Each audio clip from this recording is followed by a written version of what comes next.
What's going on, painter people? Shout out to Mr. Funkadizzle, 17 months of subscribing. Thank you, sir. Appreciate it for that 17th month. Creamy Biggins. Sorry, I don't know what any of the songs are called. It's just it's called Stream Beats from Harris Heller. It's a playlist on Spotify. Sponkler. It's a fun name to say. Thank you, Sponkler, for the sub. Appreciate it. Atsu, what up, Atsu? Thank you for the sub. I think this live stream is the only motivation that pushes me to actually paint my minis. That's amazing. I'm glad that I can do that. Truly, I love doing it just because it's just fun to hang out with y'all, and it's fun to like have time to paint minis. Because honestly, I haven't been doing a whole lot of that because I've been just editing a lot of videos, and it appears that it's not going to stop because I've filmed a lot of videos recently that are, or rather, I will in the future and have presently filmed a lot of videos that it's like, okay, I go to a thing and do an event, and then I film it, and then that's one whole video. I don't need to do any painting to make that video. And so when that happens, I don't paint a whole lot. And there's a lot of that going on right now, and so I'm kind of like, it always makes me not want to edit whenever that happens. I like the cadence of paint a thing, make a video, paint a thing, make a video. When I have like 3 videos to make that don't involve me painting a thing, it's just like, I'm gonna sit on my computer for 3 weeks and edit it straight. Azathoth, oops. Thank you. Appreciate the sub. Retro Evil Inc. Hey Scott, glad you catch the stream. Glad you're here as well. Retro Evil Inc. Thank you very much for the sub. Appreciate it. Beard Science. As you can see, my beard science is lacking. But thank you for the sub. I appreciate it. Maybe I can learn how to make a beard. Yes, grow a beard. Howdy ho, frienderinos. Evan. Happy Tree Jizz season. Yeah, holy shit, bro. It's coming in strong. It's not too hard. It's not too bad in the office, but at home, holy cow, dude. It's actually worse in my house than it is like walking in my neighborhood.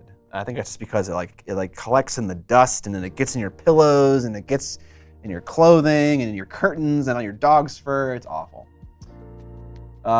Looks like you just woke up. You gonna do a roast? Nah, not doing a roast. Heckin' spiky people indeed, Malev. It's father, he's back. Did you have fun Dune LARPing? I haven't been LARPing Dune, but let me tell you, I finished the book and I'm straight into Dune Messiah, about 50 pages into that. So I am still very much so enjoying the Dune universe. Thank you for having the backlog channel. Oh yeah, absolutely. Absolutely. Someone asked a question about escalation leagues, and it came off of the chat. Whoever asked that question, please ask it again. Bedhead Scott, indeed. I didn't just wake up. I woke up at like, whatever, some time in the morning. I can't remember. But I didn't do my hair today. You were an air. Oh, okay. I see what you're saying. Yes, I was Dune LARPing. Do you think that an escalation league pushed you to paint minis and thinking about joining one? Yeah, absolutely. Absolutely. It definitely helps. And it's helped in the past too. It's a pretty tried and true method to like help you and your friends get your shit painted. From Captain McLean. Thank you, Evan. Appreciate it. Cyber Psychosis says, I haven't painted for months since I've had a lot of life stuff happen, but now that I'm in a new place, with my partner, I can start painting after my trip. I'll be starting on Tuesday. No, it's after the trip I'll be starting. Yeah, okay. I miss it, and my 50 Shades of Grey plastic is laughing at me as it continues to grow. You have the power to cease the growth. You don't have to keep buying models. Good shit, guys. Well,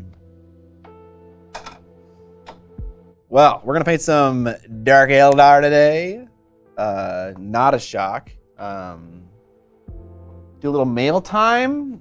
It's hard to remember. It's been a long time since we streamed. I think 2 weeks, 3 weeks. So it's hard to remember what I got in the mail, what I didn't get in the mail. I bought some tactics cards finally for my Cawdor. Speaking of Necromunda and Escalation Leaks, I've never had my own tactics cards, and it's always just like a weird thing whenever I go to play a game of Necromunda. And I like borrow my Arbiters tactics cards. Arbitrator? I can't remember what it's called. The person who runs the campaign. And I just like pick a bunch of random ones, and that just feels stupid. And there are so many good ones from the actual KOTOR kit, so I just bought it for like 20 bucks on Amazon, so that I can have an actual deck of 12 cards ready to go whenever I play a match. It is good. Logic Boy, how's it with you? How far behind Jay are you? I'm hella far behind, you know. And no one knew. I mean, everyone knew that was gonna happen. Did I see AK's new book? No, they make some fucking whack shit. What was it, Pepe Milkshake? My Munda campaign starts in 3 weeks. Any tips? Shooting is very effective. I don't necessarily mean lethal. It can be lethal. It's just as lethal as melee combat. But what is different between shooting and melee combat is when they just hit you, not wound you, you become pinned.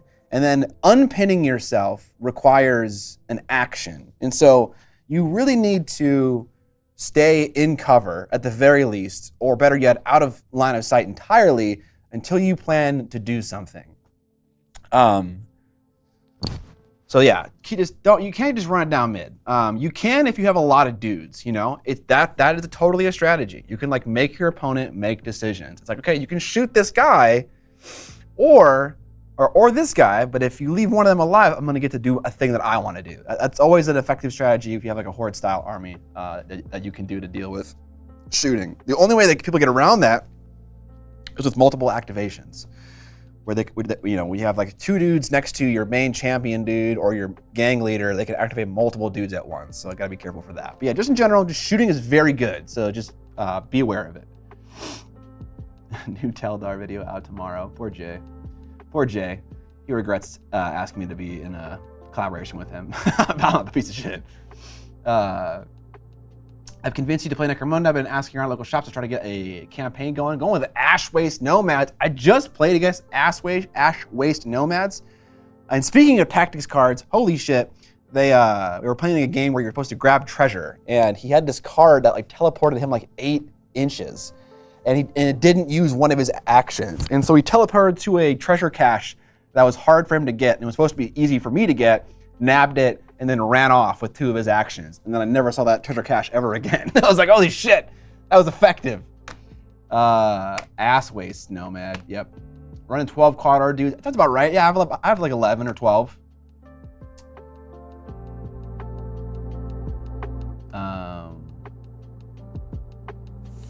Nice, finishing your Goliath people, HUD? HUD, I finished Dune, the book. Did you expect that? Did I say ass wastes? AK Interactive, don't profiteer off human suffering challenge, failed once again. Oh, so I missed it. Fuck, I missed the thing. What did they make a book about now? Sorry, I went on like a tangent, a Necromunda tangent, and I missed the discussion. I love the book. I loved all the details. I love the extra stuff. I love learning more about the universe and getting to, you know, getting to compare the movie and the book and all the movies and see where certain details they included and how they changed it. I do have one question about the book. Well, I mean, I have multiple questions about the book, but they talked about how like Paul and Jessica trained the Fremen in the weirding way, and the way that the David Lynch movie decided to interpret that was by like giving them a specific technology that they control with their voice. But like, how did that actually? No one ever discussed what that actually looked like in the book. Were they being trained in the Bene Gesserit way, like with like the whole Prana Bindu like body like control and stuff like that, or what is the weirding way? You know. Anyways, it's vehicles. Oh, it's the Ukraine conflict. Oh my God, isn't that a little too soon? Isn't it ongoing right now? I don't know. I guess I'd have to see what is in the book before I make a judgment call. And even if I make a judgment call, who cares what I think? I've seen Dune Part 2 4 times. I don't know if that's more than you know of, Creamy Biggins, but it's bad. Reaper, thank you for the raid. Appreciate it, guys. Appreciate it. The weirding way is Bene Gesserit martial arts. Okay. Did that have like a name, or is that its name? It's just martial arts. Okay. Have I ever delved into fluo paints? Yeah, definitely. Hot pink especially. I don't have an airbrush. No, you don't need an airbrush to get good use out of them, but I would say you want to undercoat stuff with white to really make it pop a lot.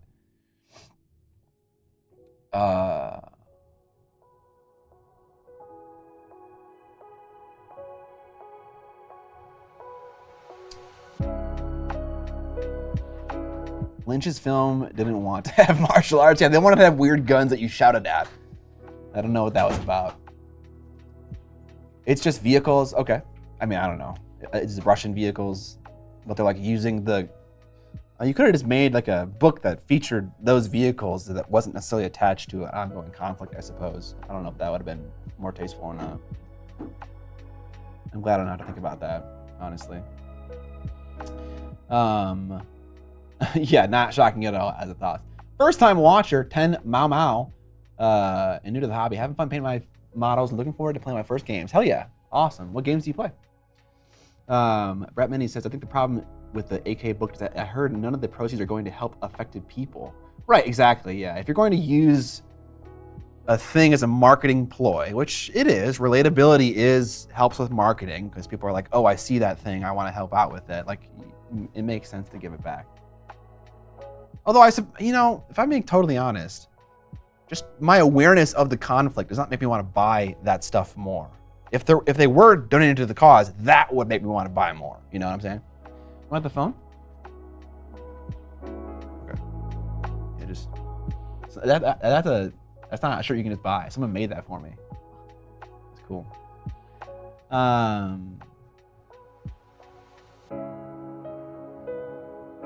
Is there a way to thicken the paint back up? Garrett's just pop the cap, leave them open, let them dehydrate. You know, let the water evaporate a bit. I don't know what's gonna happen to your paint because you're gonna change the ratio of fluid to medium and stuff. But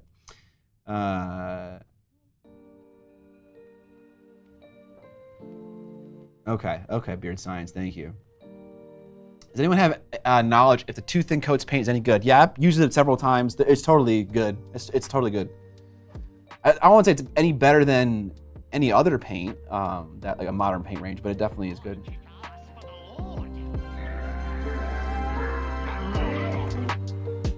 Do you understand my discipline? Yeah. I didn't really understand what was going on in that scene. I thought that Paul and Jessica both drank the water at the same time. But the way it works in the book, if you guys are curious, is the Sihaya, or the Reverend Mother, she'll drink the water of life and she'll convert the water to be palatable for everybody and no longer a poison. And then everyone else partakes, and that's the Fremen bond, right? That's what bonds them, that thing. Alamo, thanks for gifting us up, appreciate it. What do you use to fix mold line gaps? I scrape them with an X-Acto knife.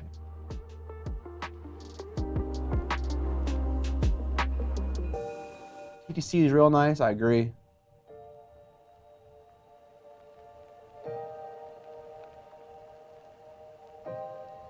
Okay.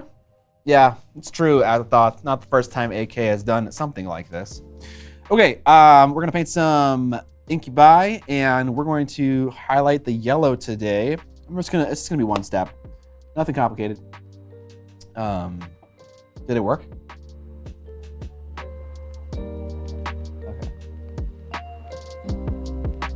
Yes. I'm also gonna plug this in. Also, GW increasing their prices again.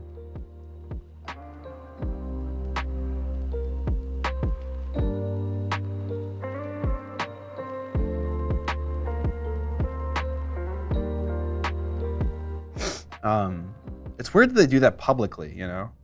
I assume they also do it not publicly, like increasing their prices. Is it just for a certain region, or is it for everybody?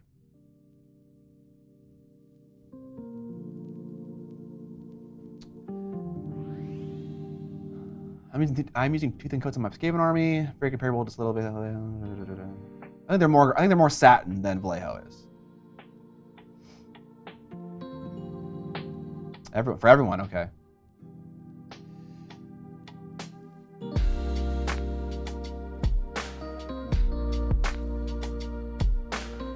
more for Scandinavia, if I remember correctly, but everyone gets an increase. Okay.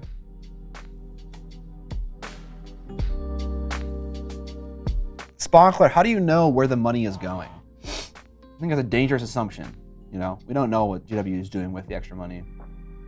Unless we do, then feel free to educate me. Everything is increasing 2 to 5%, I think they said. Just not paints or Black Library. Okay, so the model range mostly. Okay. Price increase is one of the big reasons why I want to start Warcry. The big games are a bit intimidating. That's totally fair, 10 Mao Mao. Also, GW makes some expensive games, so there are other games out there that people make that are cheaper to get into. But I understand if no one in your area doesn't play those games, and you don't want to like be like, as someone just getting into the hobby, you don't want to like spearhead a game in your local meta. That's something you do, I think, later in your hobby life. That makes sense. GW salaries listed on Glassdoor and other employer review platforms are typically pretty low. They are low. They've always been low. Yes. When does any corporate go to the employees? I don't know. I mean, I'm sure there are examples of that. All the stuff you got from John is 1/3 of an army. I feel like it's pretty similar to AOS in terms of like what, you know, how many models you might need for an elite army versus a horde army. I don't think it's any different. Pizza party at GW because of the 5% raise. Yeah, that's what they're gonna do. they're gonna spend $500 on a pizza party after globally increasing their costs 5%, which is like hundreds of thousands of dollars in profits. That's true. Traditionally, they almost criminally underpay employees, and their last price increase was March 2023. It's a double price increase. This is in 14 months. It's interesting to me how much people know about the inner workings of GW. Do they like publicize? I know they're a publicly traded company, and so you can see a certain degree of information, but like, who understands that information, let alone tracks it? I don't know. Interesting. No, I mean, like, I'm with you all. I hate the fact that there are price increases. Personally, I haven't bought a thing from GW specifically in a very long time. Whenever I do, I try to find it at a steep discount or on eBay. So I'm not feeling it. Like, I don't have like a monthly fund that I put into GW's coffers, you know. Mostly it's because I have so much shit to do. I don't need to buy more stuff. That's kind of a me problem. Evan says, I'm not sure. I think you need more stuff for 40K these days. Possibly. We've had a good number of relatively new players spearheading our OPR community. Yeah, no kidding. So that, I mean, yeah, if there are people playing a different game locally, that's chill. Dudes, I would love to play OPR with a Dune army that like I build out with like STLs and stuff. I think that'd be so cool. Our player's going buck wild. Hell yeah. And only bread for the pizza. It's just bread. My company profit shares every month with the whole business. Right, yes, that is possible. Jason with Monument does the same thing. He profit shares with that company as well. The 40K players at my local game store are too competitive and ruin the fun for me. Luckily, I found really nice people. They play Kings of War, and I really enjoyed that game a lot. Wonderful. Love to hear that. Gotcha, Sponkler. Okay. Yeah, I don't mean to, like, question what you're saying. But it is good to, like, always be questioning the information you hear, That's just a good trait to have as a human being, I think. We're going to Minneapolis in June? I'll play Dune OPR with you, fuck. Yeah, dude. Welcome to Minneapolis in June. I have a Gungan army for Star Wars Legion. I want to make rules for them in OPR so I can have Gungans versus... dude, we could have Gungans versus Sardaukar, dude. Not that I need more armies to paint right now and fail in doing so, but man, I made this video once upon a time. I know I'm not getting into painting. I know I'm fucking slow. But this is so much things to say. This is a Song of Ice and Fire tournament, June 2nd. Okay. Typically, the summer is just fucked. Constantly fucked. June 2nd. What's going on June 2nd? I actually am not doing anything. Yet.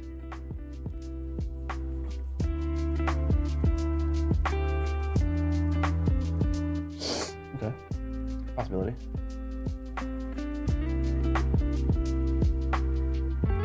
That's an OPR's 4, Scott. Make the Dune already. I know, it would be so cool. I'm not like amazing like fucking Jay is, where he just like fucking paints the whole army in like one go. Oh, that'd be so cool though, dude.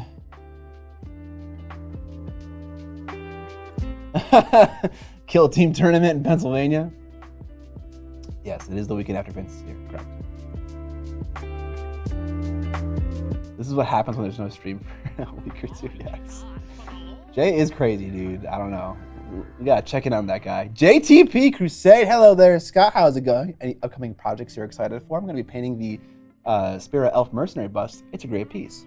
You know what? I'm excited to get to my Razorwing Jet Fighter, but I have so many videos to edit, and it's very sad. So I'm not looking forward to what I have to do before I can do the fun stuff. I'm also enjoying painting these Drakari, of course. Now that I have an idea for a scheme and where it's going and stuff, I really do enjoy. Okay, so the Stream Deck app is just not working, and I want to switch to the paint cam so I can start painting. There we go. Let's back it up. Come on, bro. All right, still broken.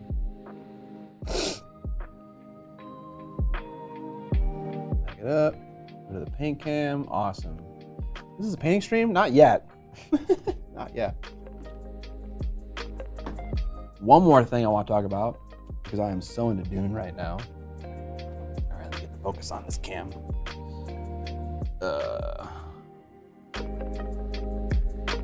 Maybe it needs to be on autofocus continuous. I used to have a button on my... Maybe it needs to be manual focus? I took my camera on a work trip and now, there we go. And now my shit's whack.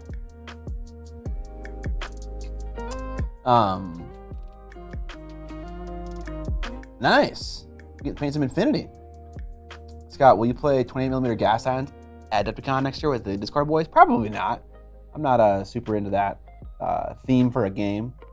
Just being honest. No, this is a movie discussion stream. Dudes. Okay, first of all, let me... this color is way too bright for a highlight. I'm super into this new video game. It is called, it's not new, but I just got into it. It's called Dune Spice Wars. Unsurprisingly. I don't want like a super orangey yellow. I do want a highlight color. Dune Spice Wars. Scott will play gas hands after we go. Yeah, absolutely. That's the thing. That's the thing with me, is that I've discovered that the hobby is a conduit for my interests. And sometimes my interests are just things that are in the hobby, you know, like just painting models and stuff. But other times it's not. I'll be into Star Wars and I'll paint Shatterpoint. I'll be into fucking something else and I'll paint something else, you know? So yeah, go watch Furiosa, fucking get into whatever the hell's going on in that movie and paint some Gaslands. Fury Road is a near flawless movie. I do enjoy Fury Road. It's pretty fucking good. You just got into Dune Spice Wars as well? Awesome, dude. Furiosa looks like dog water? Hood, bro. You gotta chill on the movie hate, brother. It looks fine. It looks okay.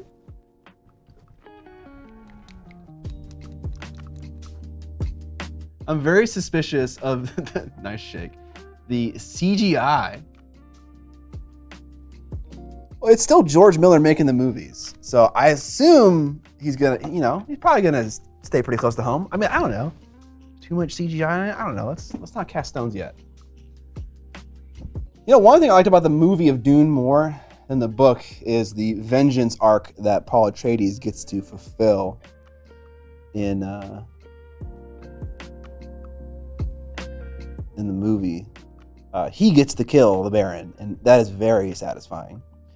Whereas in the book, his sister, Alia, kills him, and she does it in a kind of a lame way, just with a gom jabbar. She just pricks him, and then he's dead. I think that's kind of lame.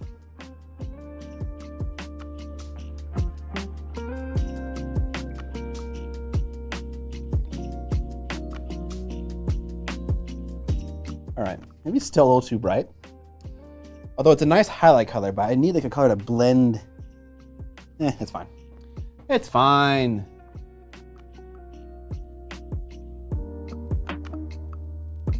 It's a little wonky. Okay.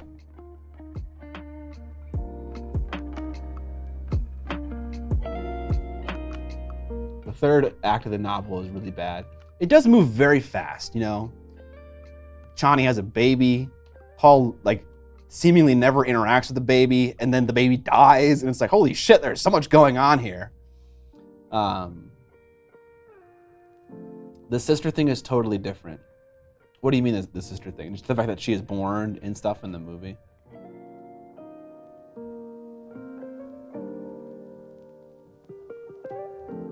Gotcha, yeah, definitely different.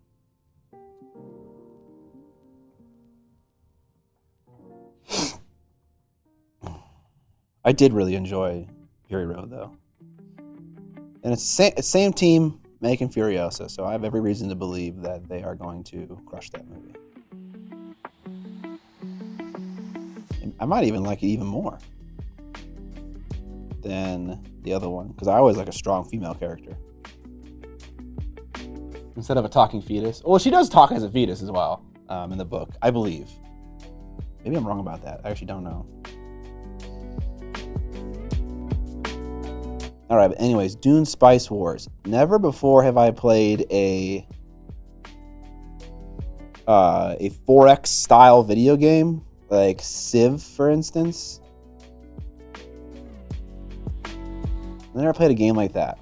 And Dune Spice Wars is a hybrid RTS 4X style game. So there is live action elements, there is military controlling, there is base building, but it's less of an emphasis. It goes into more governorship and espionage and chome stock market, and there's all ways you can play and win Dune Spice Wars. I'm enjoying it a lot.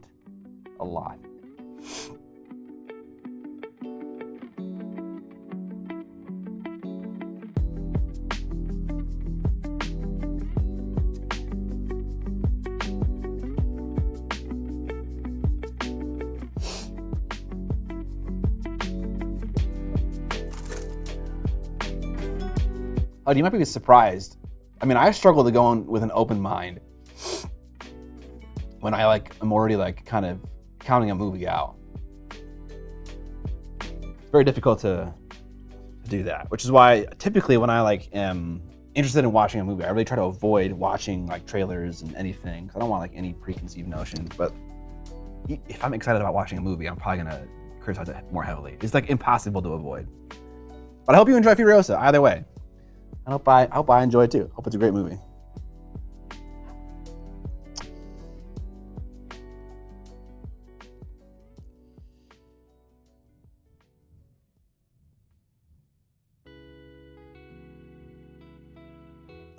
How did you read Dune Messiah? And if so, did you enjoy it? So far in the first 50 pages, I'm enjoying it a decent amount. Seems a little less classy.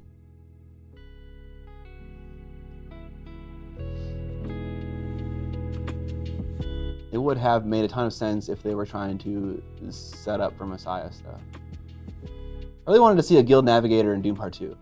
But they never show up in Dune though. In the first book, they show up immediately in Dune Messiah, right? I could be wrong about that. These days, I prefer to go blind. Okay, Malef. These are your favorite models in the entire GW range? Oh my god, it's amazing. One of the reasons I'm really enjoying KOTOR is that there's something new to mess around with. Since every dude is so unique. Yeah, that does help. With Necromunda, largely, honestly. All the Dune sequel books are bizarre. Gotcha. That's an amazing stance to have, HUD, honestly. Like, wanting to be wrong about disliking something is a great posture to have. I try to be that way as well. What up, guy? What up, Mike? Yeah, we're fanatics here. Is it working? Okay.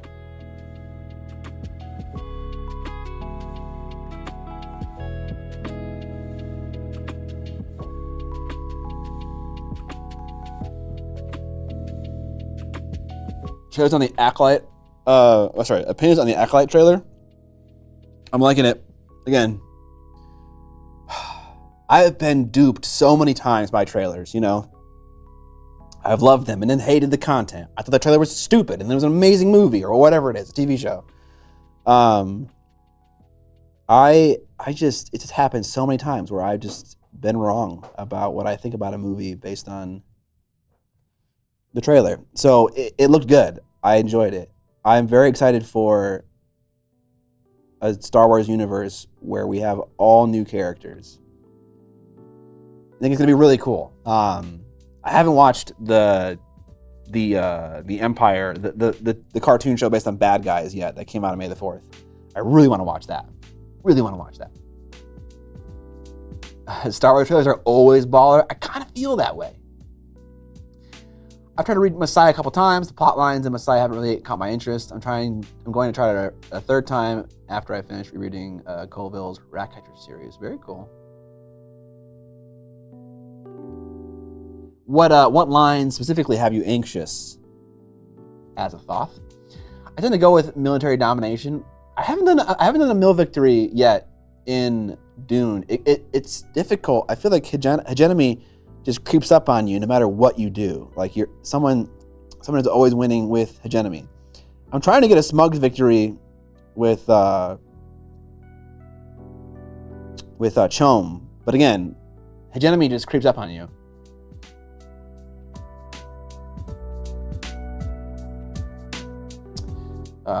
I changed it up and forced myself to stock market win for my first game. I like the complexity of the game. Yeah, me too. I really enjoy the complexity of Dune Spice Wars. I'm hoping the Acolyte is good. It's such a neat concept. Yeah, that's good. That's a good first start, you know? It has a good concept right out of the gates. I reread all 6 OG Dune books a couple of years ago. That's freaking awesome. Yeah, I'm kind of in that shit right now. I'm enjoying the Messiah so far. It's fun to see the new house, the face changer house or whatever it's called.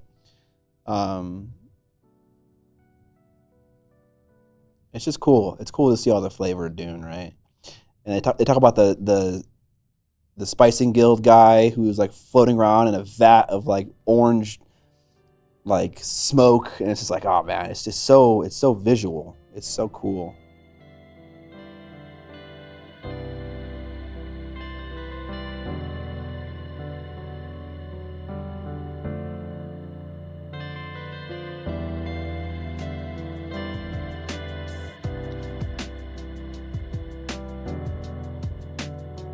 Okay, super flat and expository. Yeah, that's generally a bad thing.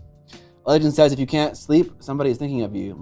My goth, if I find you, I will hit you so hard in the face. What? Goth evening? What? Girl painting, I'm very confused. Benny, I don't know how to say that word. Tleilaxu? They get real weird, I bet they do. Remember all the old Republic cinematic trailers? Yes, amazing.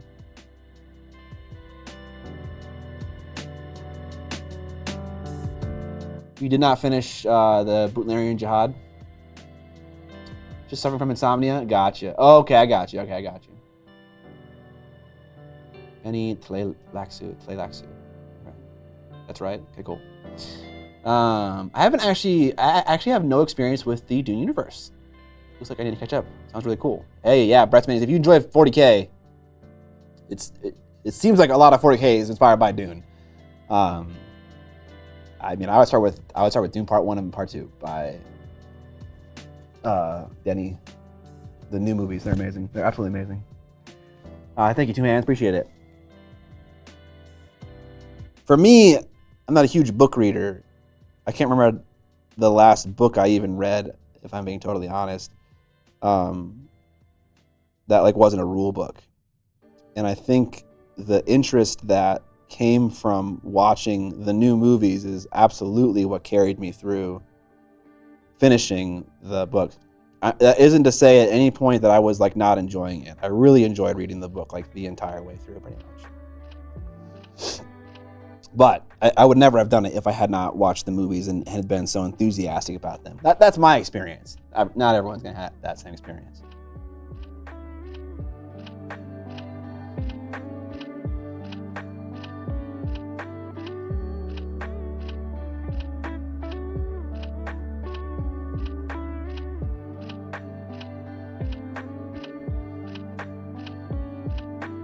I do need a color that more closely matches this orange so I can fix mistakes. All right, enjoy Brett's minis. I'm jealous of you, big time. The Butlerian Jihad should be real. We should destroy all computers. No, please, my job would die then. It's a universe where doing drugs makes you omniscient or able to tear holes in space-time. Good stuff. Yeah, actually, you know what? I can't remember what part of the book helped me realize it, but like spice is incredibly important for the entire universe. It's not just the Spacing Guild's like time travel. It's also the Bene Gesserit ability. It's also like other people. Like everyone relies on spice. Paul Atreides relies on spice for his ability to see into the future, for instance. Like everyone needs it for a reason or another. That is an express color. So we need kind of more of an orangey, kind of browny color maybe. Orangey brown, bronze orange. That could be it. Oh no, this one. That's a good one right there. A lot of yellows in the Vallejo game color set. You could film, you distribute the videos on literal film. Whenever you're off your Dune kick, you should start reading Priest. It's real good. Is it based on the movie Priest? I'm sort of the same way with Lord of the Rings. I love them so much, but I can't read them normally. It has to be on audio. I'd fall asleep reading them as an actual book, yeah. It was when they said desert power. Wait, shit. I always forget what we're talking about. So drugs are always the answer.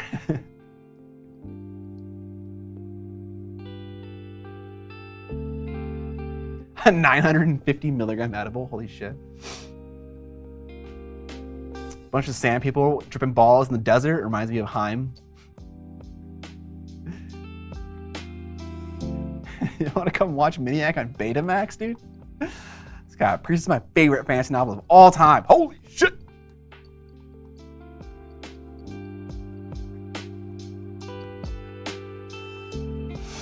Nice, okay. Yeah, I fall asleep when reading too, which is, I tend to read before going to bed. Like that's my most consistent reading time, and it's to fall asleep. And so then whenever I fall asleep or I start to fall asleep, then I just put the book away and then pick it up where I left off. But yeah, I suppose if you're like falling asleep instantaneously, then you wouldn't make much progress.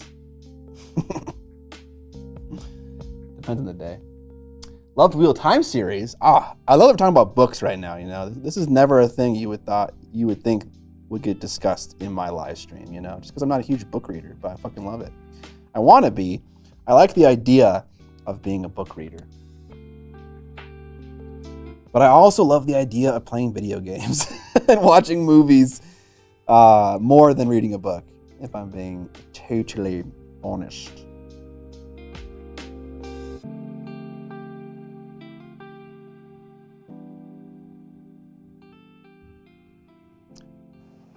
Okay. Ooh, don't want to miss that. My problem is I end up like 20 pages past where my brain shut off. You end up 20 pages past where your brain shuts off.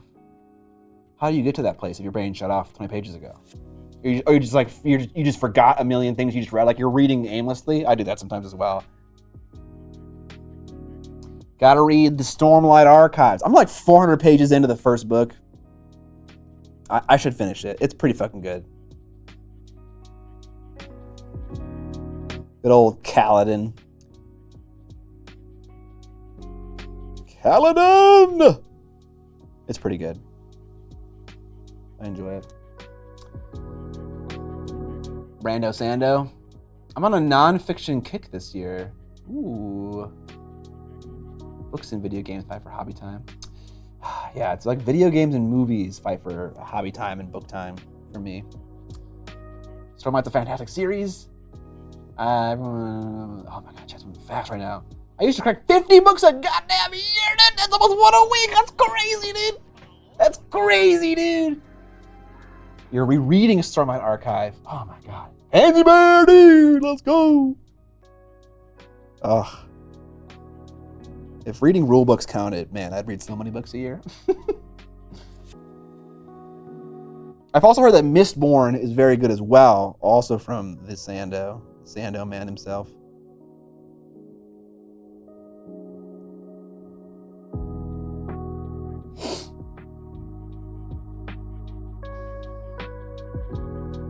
Oh, one book a day. Viewer, picking up a brush coffin. Thank you, viewer. You buy things on my web store while we're live here on stream, a little notey will pop up. And in the screen before checkout, you can put in your Twitch name and a message, and it will show up live on stream. Mistborn is excellent. Enjoying the hell out of Mistborn. God damn, there's so many readers in chat. My wife is also a huge reader. All right, got that spine painted up nice and poppy, nice and yellow. I can highly recommend the entire Gotrek and Felix book series and Gaunt's Ghosts. A lot of people have said Gaunt's Ghosts is really good. Those are both Black Library books for anyone curious. Gotrek and Felix is a fantasy one, and Gaunt's Ghosts is a 40k one. Jim Cremens reading Gaunt's Ghosts right now. It's okay, Scott can't read. Yeah, you and me both, brother. I've been reading the Band series right now. Just dumb, fun fantasy books. That's kind of why I like reading Black Library, honestly. Like, the fantasy is just like cheesy and dumb and fun. And over the top and ridiculous.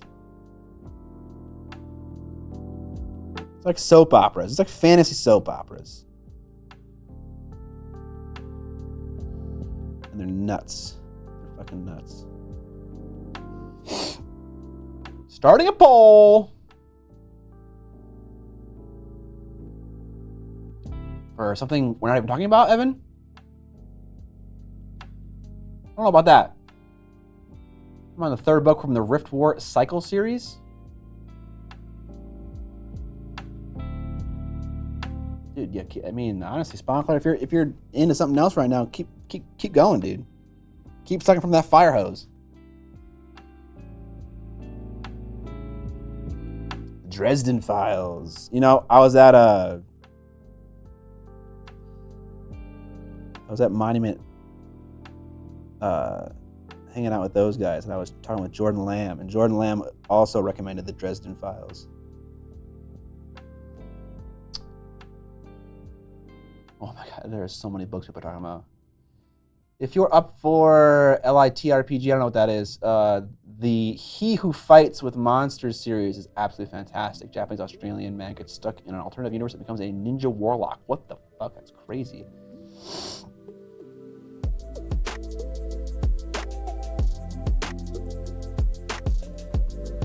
Oh, okay. All right, chat.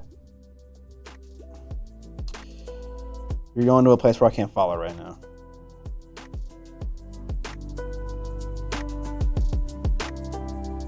Oh, this is a big surface area.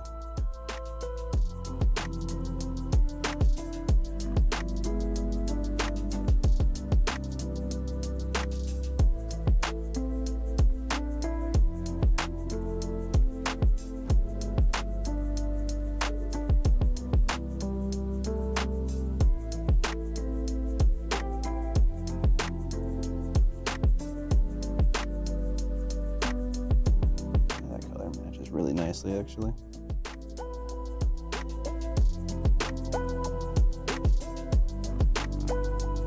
Let's do a little wet blending right there. Let that dry. Then we'll come back to it. Book club? Oh God, no. Hell no. I can't do a book club. I'm involved in too many things. I'm involved in too many things right now, actually. Something needs to go. But Miniac book club would be baller. I mean, like if people in my Discord want to get after a book club, fucking more power to them. I would love it if people in my Discord like bonded over mutual interests and set up little events and stuff. That'd be super cool.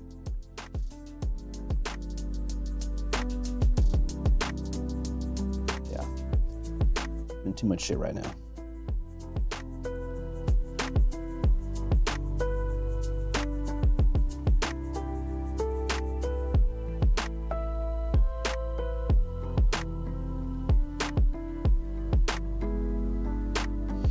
Speaking of things ending, I thought necessarily wanted to end, but Evan, have we discussed an end scenario for Necromunda? Like when does this end? Like there was a like for Age of Sigmar, we were done when we hit a certain point total in the game, for instance. Is there an end for Necromunda? The autobiography for Patrick Stewart is making it so. That is pretty funny. I'm not gonna lie. You keep telling me that it's never gonna end? Well, I'm gonna bow out then at some point. I haven't even started vehicles. That's okay. We do not need to start vehicles. That can just be a thing we don't do. There are many, many, many things in Necromunda. We cannot do all of them in our campaign. That'd be ridiculous. We'll be playing it for a very long time. And I think 8 months, maybe a year is probably long enough for, playing a campaign of a particular game. IMO.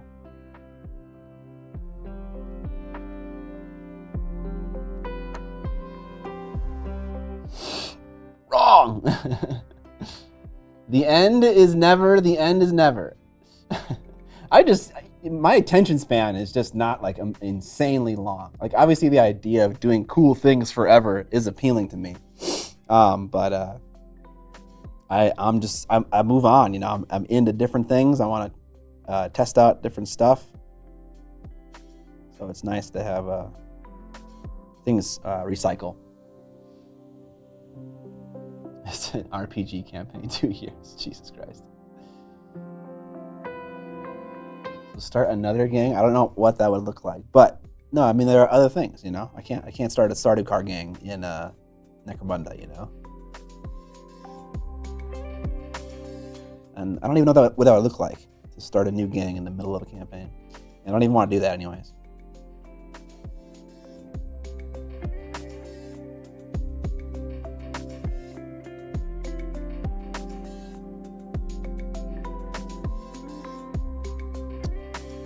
Nice little bright yellow. We can ping it up there right on top of the knee.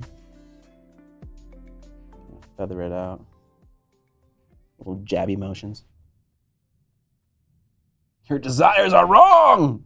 There should be a random mosh table on Necromunda ends when someone fucks up and then everyone has to fight the Great Unclean One in the Underhive or something, dude. I love that. Treat it like the Cyberpunk, the anime. It ends when your leader dies. That's kind of cool, honestly. Like, if your leader dies, you're just out of the campaign. I would be okay with that.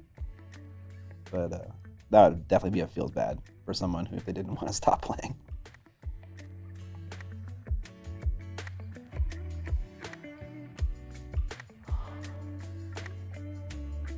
We're gonna go spelunking in the old ruins. That sounds funny.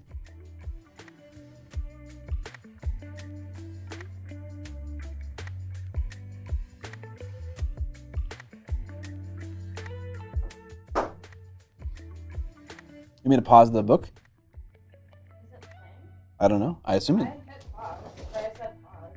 Oh, you can pause it with voice commands. I don't know.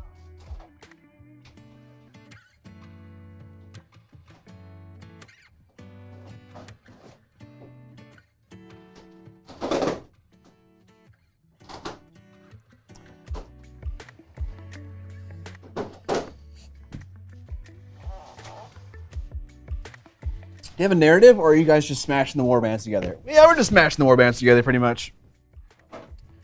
There's no narrative for why we're conflicting necessarily. But I feel like narratives are kind of like forming a little bit. like rivalries and stuff like that, just out of what happens in games. But it's not like a thing someone is consciously doing.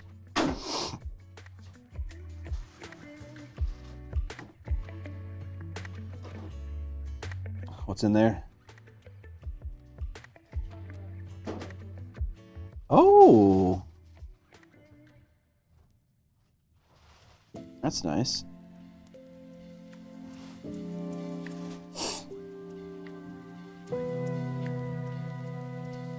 As someone who doesn't have a local John and make things awesome, you hold on to this campaign tight and just never let go, you son of a bitch. 5 years, you still play.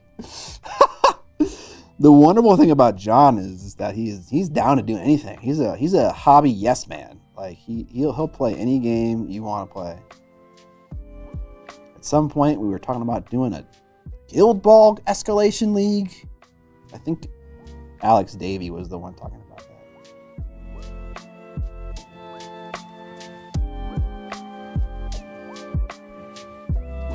Yeah, Necromunda is his favorite, but that doesn't mean he gets to,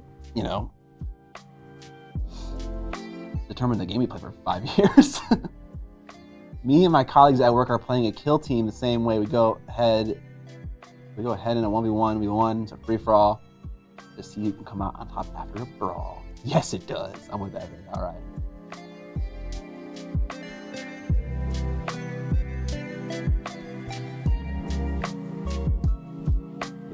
Yeah, that is hard, Evan. That is hard. It is difficult to do that. Mike, you gotta be the John.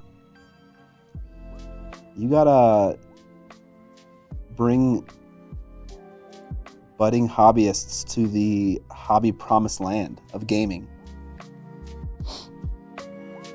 I'm playing like 5 different games right now. That is amazing. You're more powerful than I, sir. Have I considered getting good? Nope, I haven't. Thank you, though. I will now. Now that I know that.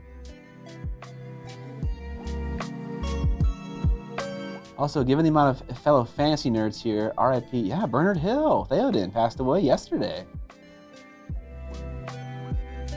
I'm working on that myself, but I still get to play a single UW game. You're working on what, Atsu? Bringing people to the hobby promised land?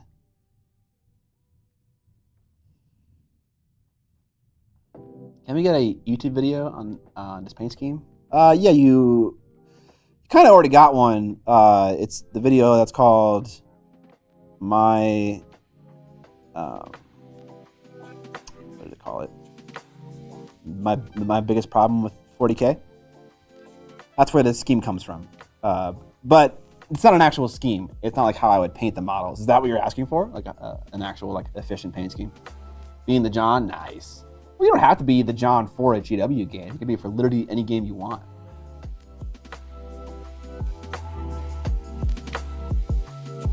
Oof. Nice line, Azaroth. Gotcha, Atsu.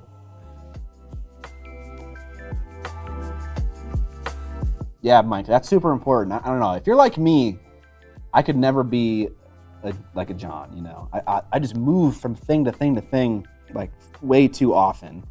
But if you aren't, yes, I would definitely say find that game that's like best for you and just invest, you know? Hail the victorious king. It's the last words of King Theoden. No, it's not. Wait, is that what it says? I thought he said that at the, no, he does say that at the end. Right. I thought he said that at the burial of his son. That's not what he said. He does say it right at the end when he's next to Eowyn. Are we gonna see more Blood Bowl from me? Probably not. I'm an omni gamer, bad at lots of games with nice models. Hell yeah. Black on this old yellow collar here. Let's see if we can cover it up with some highlight. Yeah, I think a video about this scheme, like an actual efficient version of this scheme, is definitely in order. once I've figured it out. Right now I'm still kind of floating around and indecision about like what paints to use and what's best for what. But yeah, it'll come soon for sure.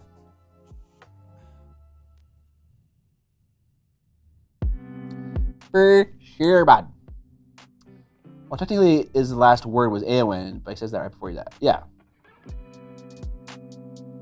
I get a lot of joy just skimming game systems and trying everything, so it's hard to do a deep dive. Yeah, I got you. Okay, I see.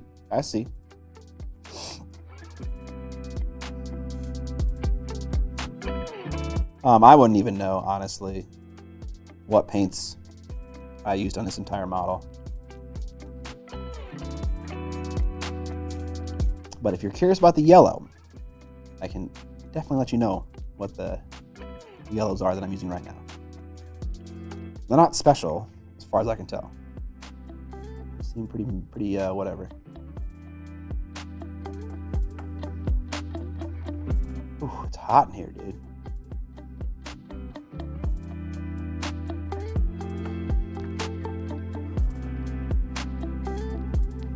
I'd like to play a lot more Warcraft, but my local board game crowd needs to get their arms twisted. Yeah, dude, I feel that, you know? I feel that problem where you wanna like I feel the same way about like Star Wars Shatterpoint. I would love to have a sick set of terrain for that game. And like a galactic Civil Era good guy and bad guy team. And I'd love to bring that to game stores and just play that with people and teach them the game and just be that guy and have like a bunch of cool terrain and stuff. But like I'm with you, Atsu and Mike. I do like to skim. I like to move around a lot. And I guess the way you do that is you just, you know, you'll get to it eventually. You keep skimming back to that game. You do a little bit, you bounce out, you go somewhere else, you come back, you know, you can do that. What's your opinion on the color scheme boxes Ninjan showed in his last video? Not special at all. Sorry, it's not. I've had a book of color schemes forever and showed it off in my color scheme, or how to make a color scheme for your army book before. It's the literal exact same thing, but tear the pages of that book out and put it in a box. You know, those kinds of things have existed forever. Color scheme books, color scheme inspiration, things like that. It's cool.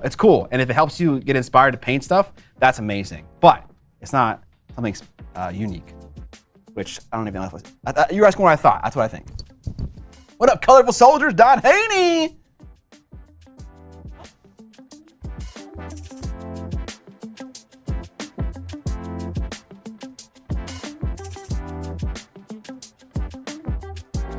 For what it's worth, I really like the concept from that video, particularly limiting the colors to just that 4 to 5. Yeah, absolutely.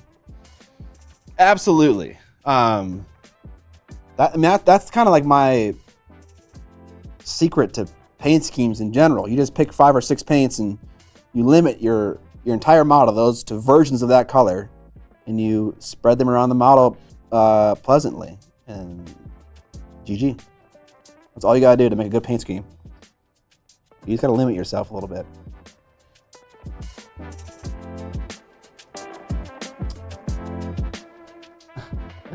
There is no try. Don was recently on the podcast, and so the next one coming out should feature him. It should feature the bull, my main man. The thumbnail that Alex made for that podcast episode, Don, is fucking hilarious. It is very good. Very good.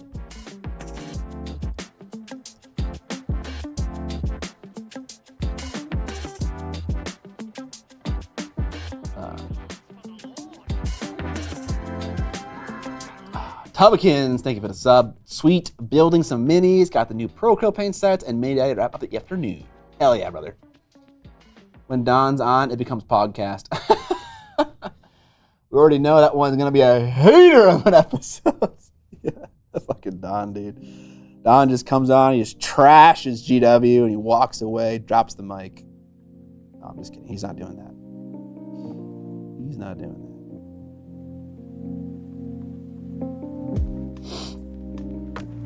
I love podcast. I love that.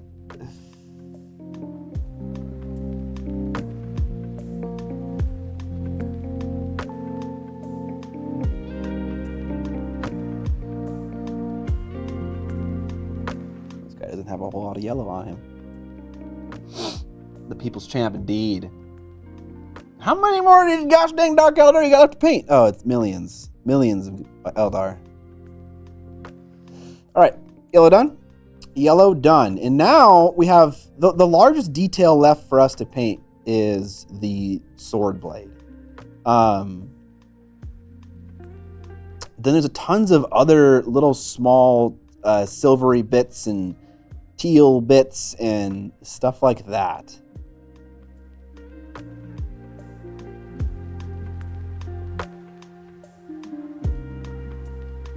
I'm trying to think what's the best way to attack these things.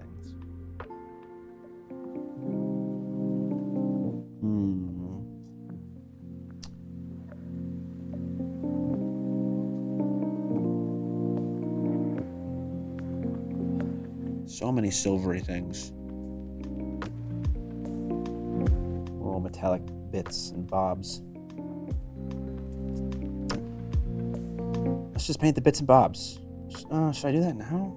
What should I do now? Paint the teal stuff? Yeah, why not? I'll do the teal stuff. Do I have a neon teal? Is that a thing? I feel like teal doesn't need to be neon. It's already pretty fucking bright.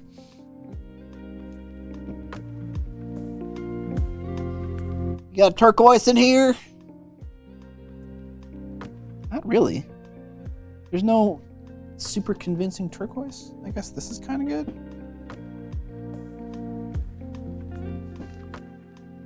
Yeah, that's good. I feel like I have better turquoises. Oh,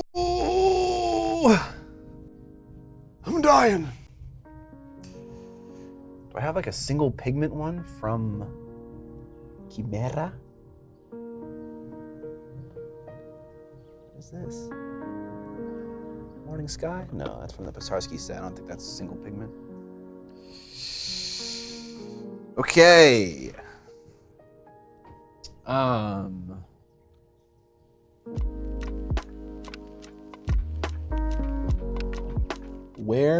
Somewhere Vince is ranting about the differences between teal and turquoise. I always get that shit wrong. I always get it wrong. Thank you, Brett. That is sage advice. If I legit can't remember what my hot takes were in the pod, is it too early to say I regret nothing? It is too early, yes. As a seasoned social media veteran, just say less. Just say less. But no, that's very normal, Don. Like the next day, I cease to remember anything that I said in the podcast. It's hard. It's hard to remember. All right, I think what we're gonna do is we're gonna take one of these. Oh, I have a fluo teal. Let's see what that looks like. I'm gonna take one of these beautiful colors from Vallejo, one of these express paints, and one of these blue ones, snake green perhaps.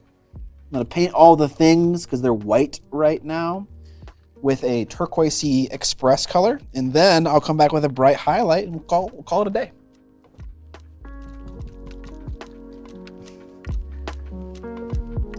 Got some Mickey D's breakfast today. Got a big old Coke for myself, like the fucking disgusting American slob that I am. Okay, let's see what this looks like. Then we have a few teal colors to try out. I've been stuck painting stuff teal and shades of orange for a while. Don't know why. Oh, I think you know why. I think you know why. It's because you saw a bunch of movie posters from the 2010s and you're like, hey, orange and teal work really well together.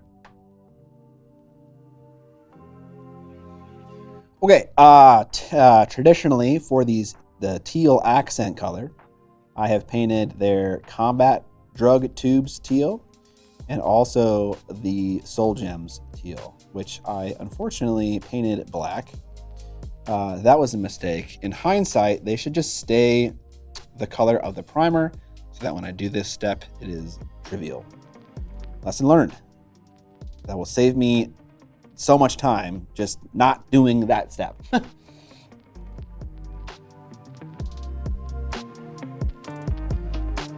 Combat drugs. The spice must flow, brother. That's all combat drugs are. They're just the melange coursing through your veins.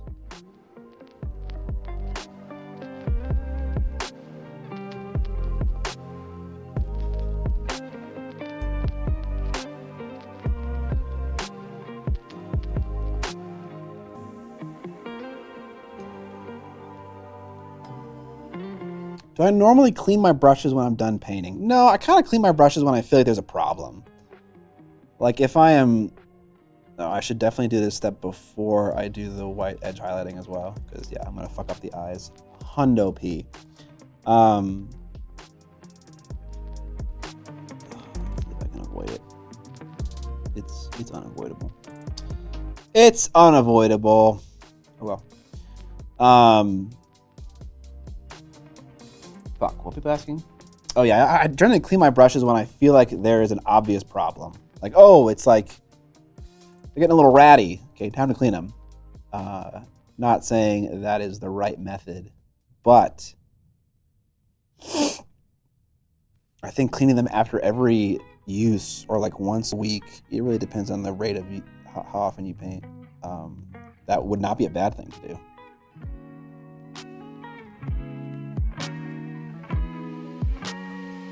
Okay, now there's a bunch of little tiny beads all over the model that should also get painted turquoise.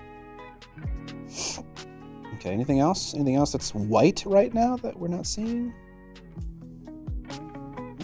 Not really. Okay. How do I normally clean my brushes when I'm done painting? I would use brush soap. Hey, yo, pass some of that sweet melange. What kind of beads are these? No comment. No comment about the beads. Ugh, yeah, it's impossible not to fuck this up.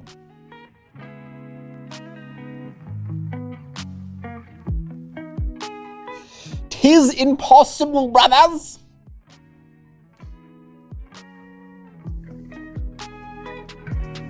I've been speaking a lot in that voice. It's very obnoxious. Saying things like, "Blessings from the Lord!" You know? Just kind of generally being an asshole. It's funny. That voice is funny. I like funny voices, you know? Getting me laughing is very straightforward. Just sound like an idiot, and then I laugh my fucking face off. I'm sure. So yesterday was Monday, related to that comment about Amber. And on Mondays, I sometimes hang out with my friends, and they like come over to my house, and we played Dice Throne. And there was two of them, and so Amber joined as a fourth to play 2v2 Dice Throne. And it's just like us talking like that incessantly the entire time. It was awful. It was so awful. And yeah, poor Amber was just stuck there the entire time, having to fucking deal with us. Be like, "Praise be, brother!" It's just like, oh my God, dude. She didn't know what she was getting herself into. Just me being a fucking idiot the entire time.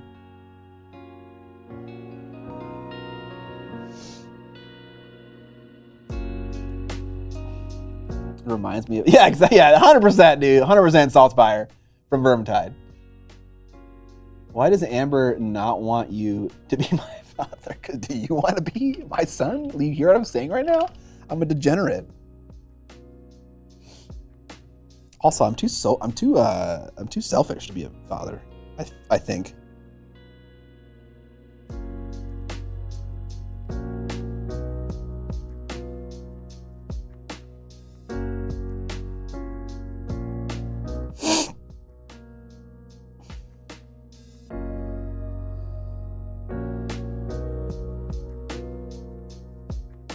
All right, y'all. Tell me about the last game you played, miniature war game, and tell me the craziest thing that happened in that game.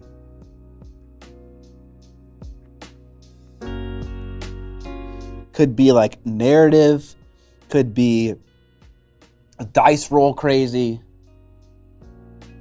Hit me up a bit. Yes, did I stutter? Because then there would be two people shouting, "Praise me, brother! Blessings! My countenance upon you!" Ah, okay.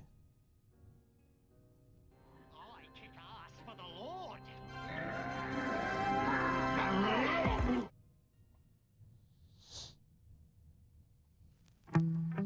Cass McTire, praise! Thank you for the sub, dude. Scott, I'm going to give you one guess. Guild Ball? No, it was Kill Team. I rolled 8 6s and a 1 and still did no damage. Well, hold on. You forgot the first part of the prompt, which was what game are you playing? Albino Black Sheep, thank you, brother, for the sub and the blessings of your fiduciary fund. Fiduciary is like related to money, right? In Epic Warpath, my opponent had flyers and I had no weapons with enough range to deal with them. Sag. Old World? Oh, right, because if Old World's anything like the edition of Fantasy that I played, if the weapon skill differential is high enough between you and the person you're hitting, not only do you need 6s, but you need 6s followed by 4s or 6s followed by 5s to like hit.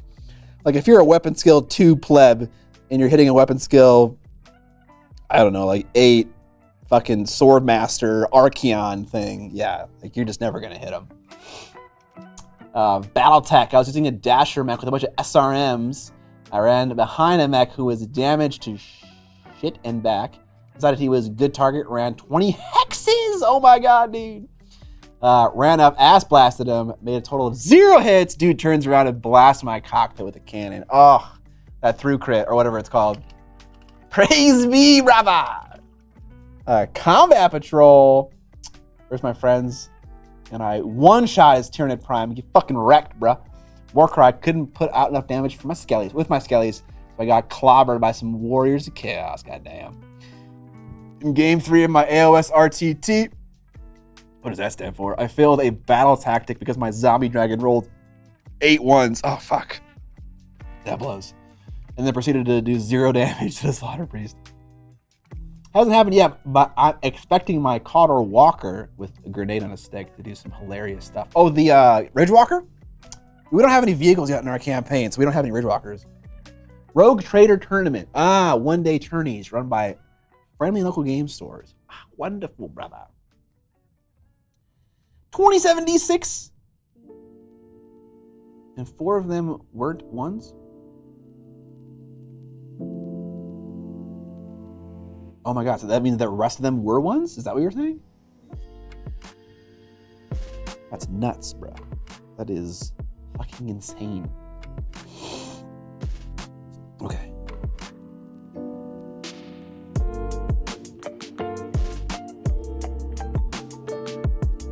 If you're watching this VOD, leave a comment on the YouTube video about a crazy thing that happened in a game that you played. That kind of just goes for anyone that's watching. Whenever I ask a question to the stream, feel free to answer it. I read the comments on VODs because I'm a psychopath. Terrible cost. Oh, but it's so fun. Yeah, the grenade on a stick, dude. Fucking 9-inch movement, man. Amazing. Yes, 23 ones. In Kill Team.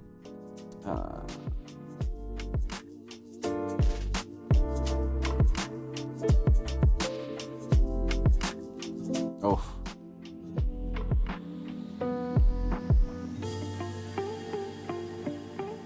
Full Lehman Russ is shooting and I missed every single shot and lost the game by a point. Ugh. What up, End415? Hello. How are you doing, my friend?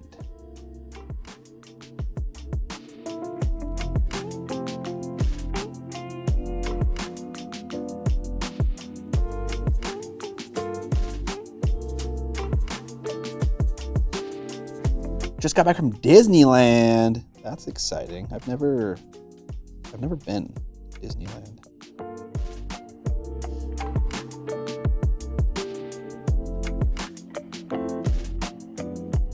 Could have rolled 4 more ones. Could have been even worse.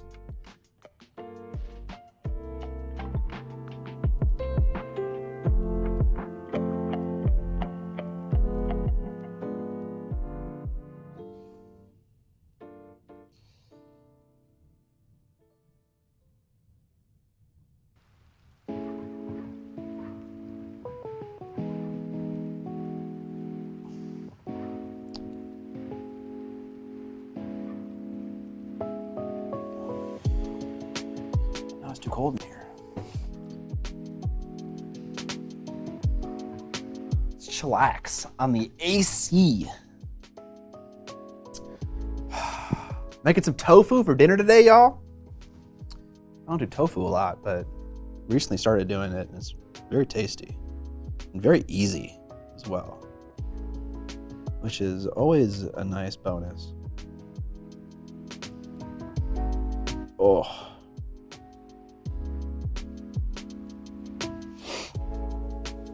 Keep talking about local game stores, so let's talk about outsider game stores.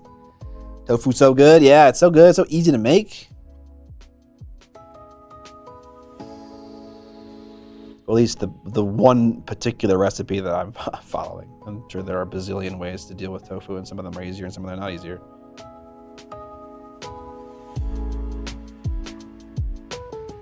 These tubes are hard to paint, man.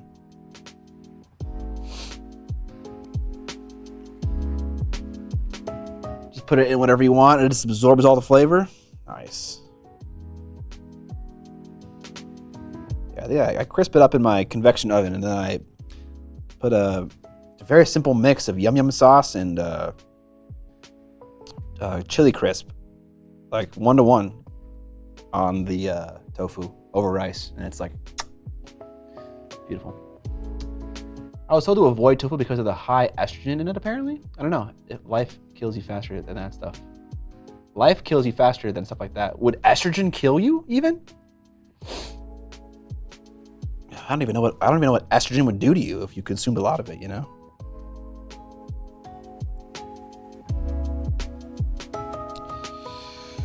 Okay. All right. So now what we're going to do is I paint all those things black, foolishly. That I want to also be a version of teal. And so to get them up to the same level as the other details that we just painted right now, I will paint them a dark blue, a dark tealish blue, maybe just a navy blue. Yeah, here we go. Abyssal turquoise? Hell yeah, that's exactly what I want. I like fried tofu? Yeah, dude, yeah. I like it crispy. Is it better to paint fully assembled? Just asking before I start my biovar. It's totally up to you what you want to do. I would say that it's best to assemble the model mostly, because the benefit you get from, it's called the sub-assembly painting, is outweighed by the inconvenience of having to create a handle for everything, gluing it together at the end, and also discovering that a lot of the things you were trying hard to paint well are not visible anymore now that you have glued it together. So there's just too much inconvenience and too much wasted time to make up for the convenience of sub-assembly painting for most things, in my opinion. So I would say skip it, but it really depends on the kind of person you are, you know? Oftentimes I will say this to people, and then they'll go and they'll paint a model all assembled, and they'll regret it. They'll be like, "Oh no, I wish I didn't do this." And it's like, okay, well, sometimes you gotta learn your own lessons.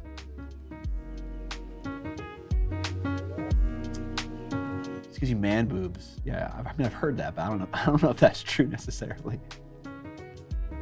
Makes you play 40K. I have never once not regretted a sub-assembly. Add a little Nuln oil to your tofu and you got yourself a goddamn meal. Fried tofu tacos from a local food truck. That won me over, Team Tofu. Nice. Yeah, I had this appetizer from a East Asian or a Southeast Asian restaurant, and it was was really good. It was really good. Damn, this is like the perfect color for what I want to do right now. You're welcome, Wakalabi. Woo Killaby. Agadashi tofu is the shit. I have no idea what that is. No idea, brother. Sounds foreign. Such a moron.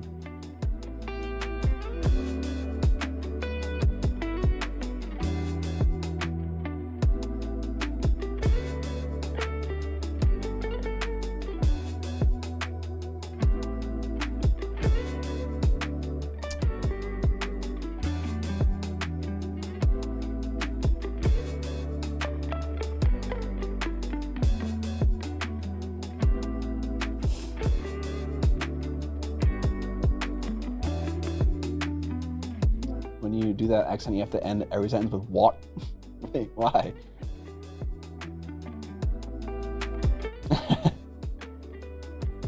Deep fried tofu with a sauce. Ooh, yeah, that sounds kind of like what I'm making, but it's not deep fried. I just cook it in a convection oven.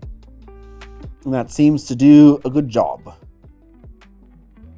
We got this amazing Cuisinart, basically a tiny oven, and it has a super convection mode on it, and it is amazing for roasting vegetables. And a lot of other things, but goddamn, that air circulation crisps up everything so nicely. A little dashi broth. Toaster oven, Scott. Yep, toaster oven. George Foreman Grill. Probably makes hell of a tofu as well, you know? I think Michael Scott would know.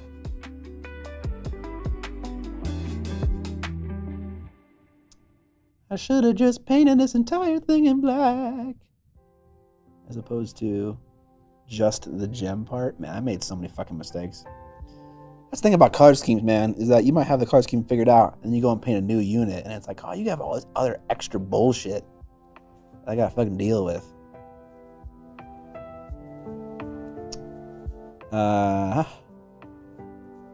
Any more fucking BS gem things? I don't think so. So it uses air to fry your food? I don't know what the exact science of an air fryer is, but the thing I have is not an air fryer. It's just a convection oven. It's like a half-size convection oven. It has a bunch of other settings too. It can like dehydrate food and shit, and can proof bread as well. It's very, very nice. It was a shock. I never wanted to get an air fryer. My wife wanted to get one forever. She was like, "Oh, we gotta get one." I'm like, "No, dude, we don't need it. It's not special." And then she won, and she bought this thing, and I was like, "You didn't buy an air fryer. You bought something significantly better than an air fryer." Are they just convection ovens? Is that all they are? Okay, I don't know if they do something special, you know. I actually went to see Alton Brown live one time, and I think he had a whole fucking act of his show that was shitting on air fryers. It's a psyop. Induction, convection, and radiation. Normal oven is radiation. Stovetop is conduction. Air fryer is convection. Okay. Convection, it just means there is heat and we are moving it around. Is that accurate? I don't actually know. Or their own natural wells. Okay. Okay, so then maybe my hate toward convection ovens was unsolicited. When would hate ever be solicited? I did see Alton Brown live, yeah. It was awesome. He also made like hot wings live on stage. But he did it in a totally bizarre way with like a bunch of like industrial hair dryers, effectively is what it was, I think. He like had this huge tumbling barrel that the wings were in, and they like pointed a bunch of like, I don't know if it was hair dryers or something, like a heat gun, a bunch of heat guns at the rotating barrel, and the chicken wings were inside the barrel, and they cooked in the barrel. And it was just like, I forget why he was doing that, but it was funny.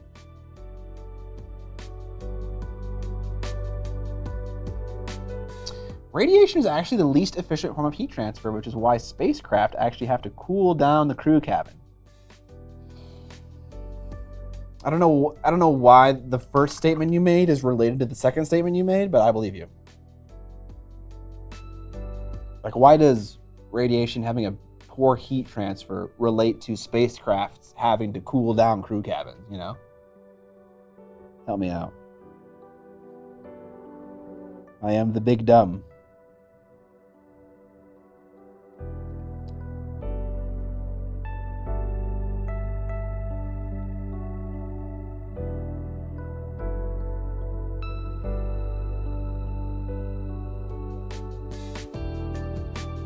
Oh, the wings. Yeah, so you want to make the outside crispy and the inside juicy. I mean, typically, yeah. That does sound the best way. Looks like I missed one of the Soul Scream, or the broken Soul Scream gems. And this is how it should work. Look at that, so easy. If only I had not painted them all black. Just totally screwed myself. Always zoom in more so you guys can actually see what the fuck I'm doing. Look at that. That looks so nice. I don't need to do anything more. Certain things just work well. Because there is no conductive heat transfer in space, since there's no medium to transfer to. So mechanical and crew heat builds up. Because you can't get rid of the heat. I mean, I assume there's air inside the cabin and you could just jettison it out, right? There's something I'm not understanding. Because no air to move heat around in space, body heat from the crew can only radiate away, which is slow, so space cold, but there's nothing to transfer heat. Oh, so it's like the immediate area around you is hot, but like, when you like move your arm, it like is moving into a cold space. And so, interesting. That's kind of interesting. I never really thought about the implications of that. And he was showing with, oh sure, right. Have I run? No, I could be thinking I haven't actually.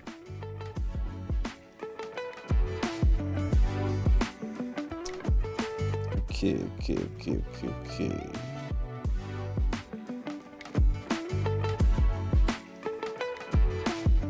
Ugh. Imagine if I wasn't a dingus and I had just this white. Listen. Question about the Ranger model. I got really excited and assembled it prior to opening the class up. Did I done fuck up? Brett's minis, for a model like that, generally speaking, I like to keep the head off. That is a pretty easy sub-assembly to manage. Just keeping the head off of a display model who has a separate head. Did you fuck up? No. You can always paint the model with the head on. But definitely follow the order of the class and paint the head first. Reason why is because you're going to choke up on that model and just touch it in all sorts of ways to paint that face. And so paint the face first. You'll cause the most carnage to the rest of the model that isn't painted yet, and then move out from there. Or pop the head off, either one. That's why the ISS has what looks like a ton of solar panels, but like half of them are radiators to distribute the heat, disperse the heat from the station. Interesting.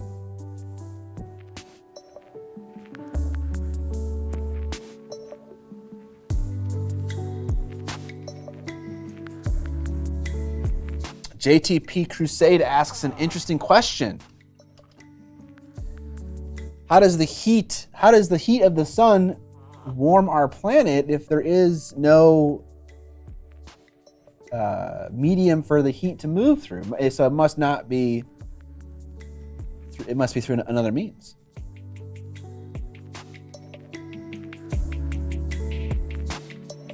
Nice. All right. Good luck, Brett's Minis. You're not. It's not. Okay. So we were talking about convection and a couple other things. I can't remember what they're all called. Infrared and ultraviolet radiation. Oh, my brain.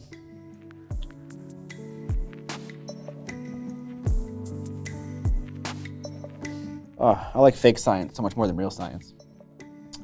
Did this painting stream just turn into a science lecture? Yeah. No, it's okay. This is interesting. Bunch of round earthers in this chat. Shake my damn head, dude. All caused by air fryers. If the earth is round, how come birds aren't real? So, okay, we weren't talking about radiation. We were talking about some other form of heat transfer. Right. Okay.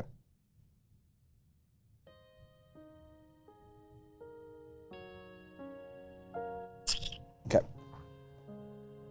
Convection. That was the word. God damn it. Convection. Convection. Convection. Fake science is indeed more interesting at times.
Should definitely do these things before I do the white highlighting. I think I already said that.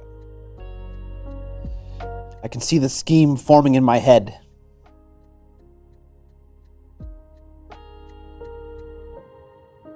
Maybe I'll paint 10 more Incubi for a video and then really hammer the scheme out for this.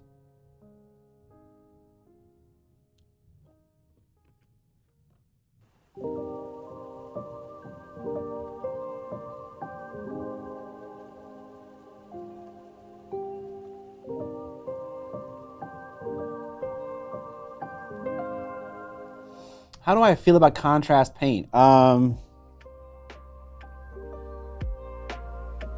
think contrast paint has a lot of uses. I think with the right model and the right considerations, it can really make a lovely paint job, you know, without a lot of skill in the hobby.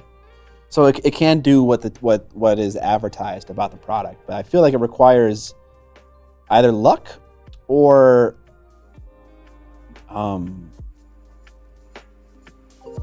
just that, you know, or that knowledge, you know? Like for instance, like painting a plague bearer is gonna work so well with contrast paint. But I think painting something like a space marine is not gonna work very well if you don't know what you're doing with contrast paint, like in the way that it's intended to be used. It's because there's so many large, flat, and smooth panels. It's actually kind of interesting that you can't. It's a struggle to paint GW's premier model with like one of their hottest products. It's kind of a bit of an interesting thing to think about. But yeah, I think they're good. They have a lot of uses. They're great for painting little bags and satchels and belts and shit like that you don't want to deal with. I think they're pretty good. But they're not like, they're not free. Nothing in this hobby comes for free, basically.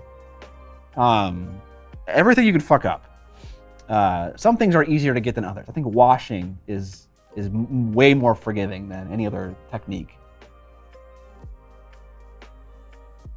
you have any large model painting ideas coming up? Painting ideas? Yes, I do. I'm painting a Razorwing jet fighter right now. A lot of fun ideas.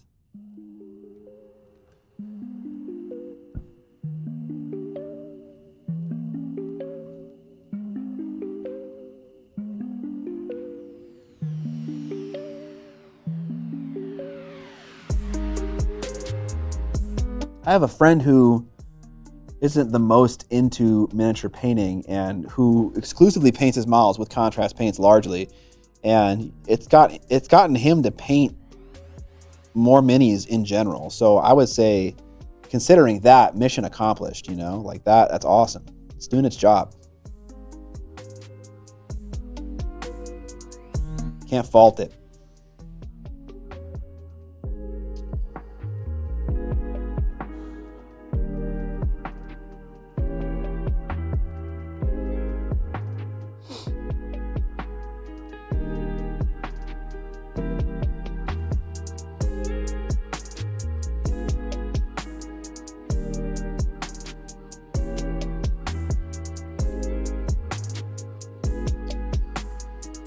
Man, there are so many layers on this thing. I have the yellow peck, the platform under the drug thing, the gem inside the drug thing. There's just so many layers on this fucking thing. So hard to get them all. Ain't using the medium that makes you happy. Contrast is valid. Oh yeah, I don't think anyone's saying that it's not valid.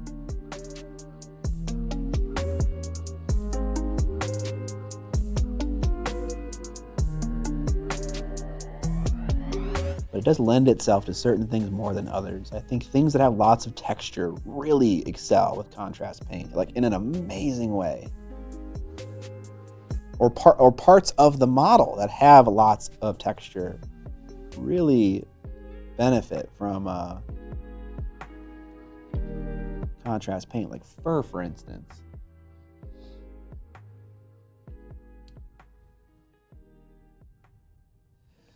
Okay. All right, now that the teals are kind of like up to the same level, kind of, let's highlight both of them. Creamy Biggins, this has been a complaint about GW's models forever. And I definitely agree to you to a certain extent. Like, GW just likes to put a lot of stuff on their minis. They're not as bad as some like STL 3D like Patreon campaigns. Like some of those guys really don't fucking get it.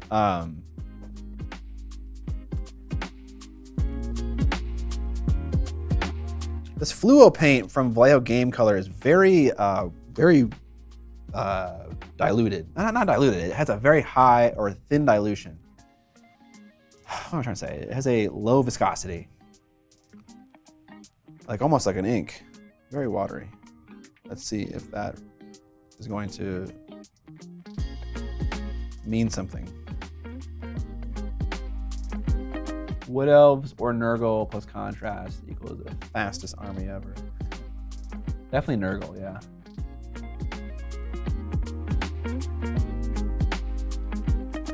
Yeah, I haven't seen like enough of a trend to like come to the decision that GW has heard the criticism about models being too busy and has like changed the way they sculpt models, you know?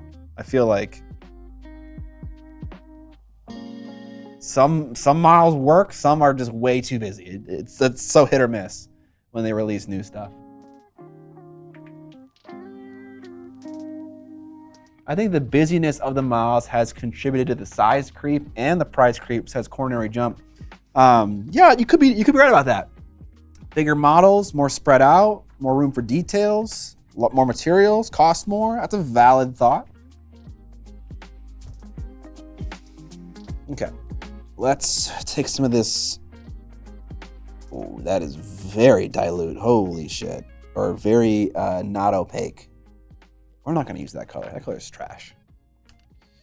All right, let's bust out this one that I love from Scale of 75 called Caribbean Blue.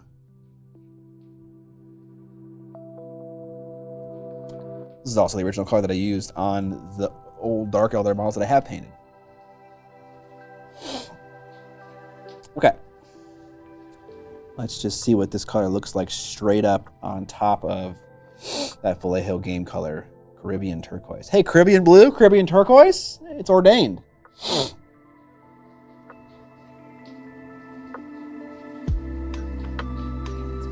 Sword getting in the way.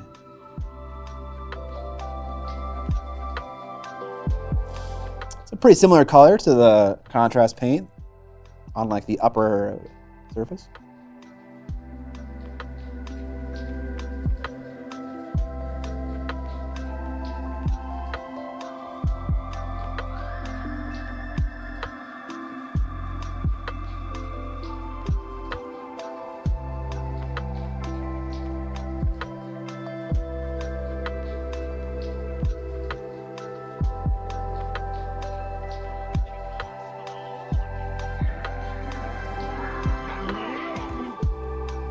This guy doesn't have any gems on his forearms like the rest of his bros. Right, yeah, coronary. We were talking about that price jump earlier in the stream.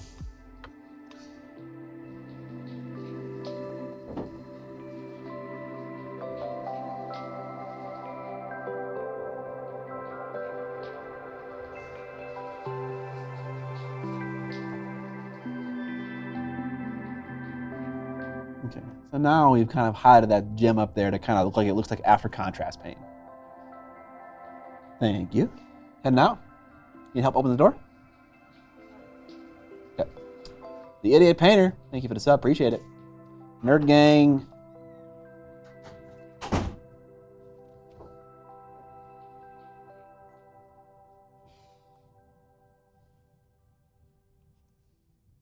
God damn, it really cooled down fast in here.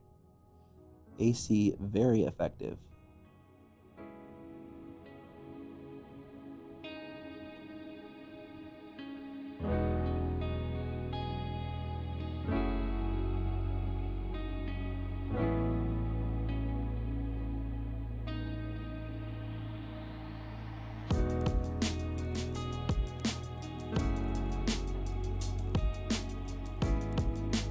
I don't think I'm gonna bother. I will bother.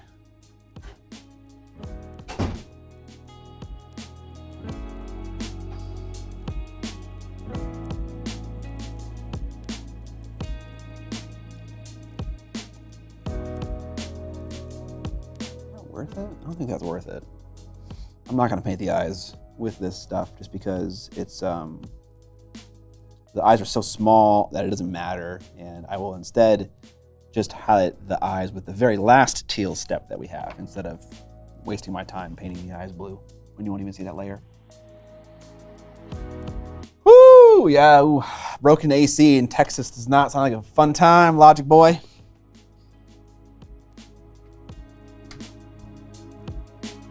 Oh, yes!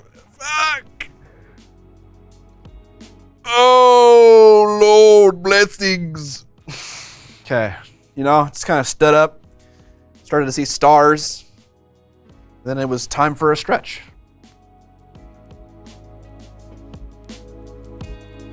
Ah, cool, man. Cool.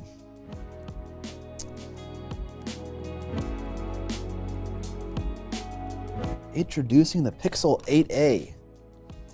Man, people can't just stop making fucking cell phones, man. The dangers of mini painting. Yeah. Yeah.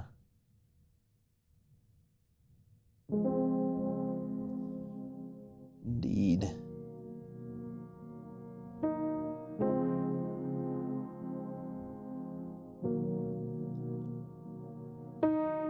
I kind of always get a little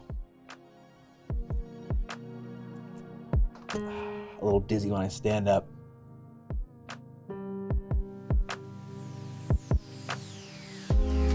Never had any luck taking photos of my minis with the Pixel phones. I have. I've used Pixel for, I think, since the 4th one, so for a while now. The key, because cell phones take pictures in such massive resolution, and that resolution is never leveraged by the place you normally upload your photos, like Instagram or Facebook or wherever. Just like crop out, you know, shoot a picture of the model very wide, and then immediately go and edit the photo and just zoom it in a little bit. You know, kind of just do a little pinch zoom, pull it in, and then the picture looks outstanding.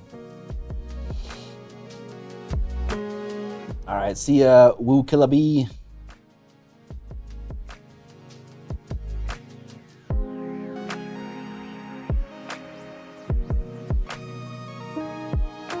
Okay.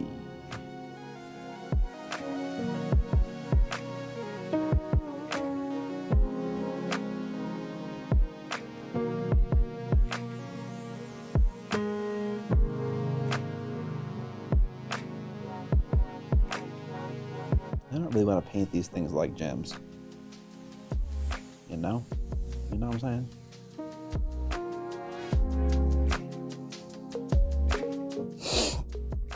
Off topic, I was in an art store on Saturday asking about ivory black, which is made from animal bones. And the attendant said, we have lamp black though, which is made from soot. And I was in a different art store today asking about their Sable brushes, and they said all their Sable brushes is actually Sabline. And they're trying to move away from animal products. Is this a trend in art scene? Yeah, it's definitely, yeah. It's not, I don't know if it's a trend, but there has always been I don't know if it's a vocal minority, but a group of people who have wanted to remove animal products from art. So yeah, it's a thing. It's a valid thing, I think.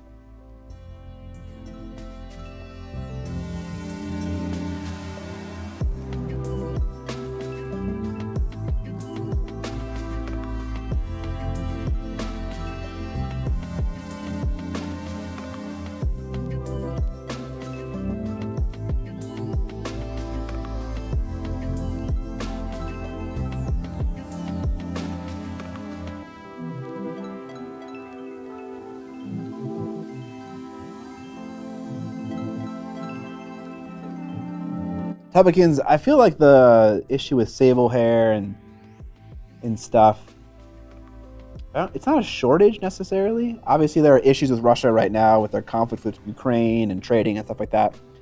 But before that, there was the U.S. had an issue with, or they had like some kind of legal, I don't know what the word is. Basically, they did not permit the import of Sable hair, and so it was very difficult to like get Sable hair brushes in the U.S. and you had to buy them from Europe, and they were super expensive. But yeah, it's kind of had ongoing problems. You can get a lot done with synthetic brushes. Galvatrix. It's import controlled. Yeah. Something like that.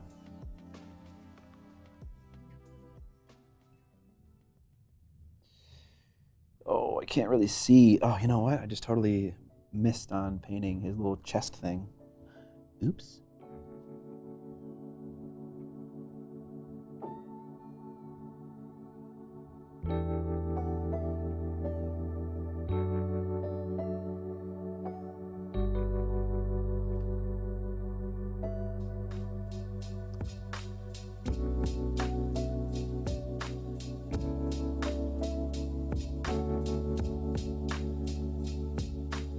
I wonder if all of the chest pod drug things are broken up into 4 bits. It's kind of hard to see.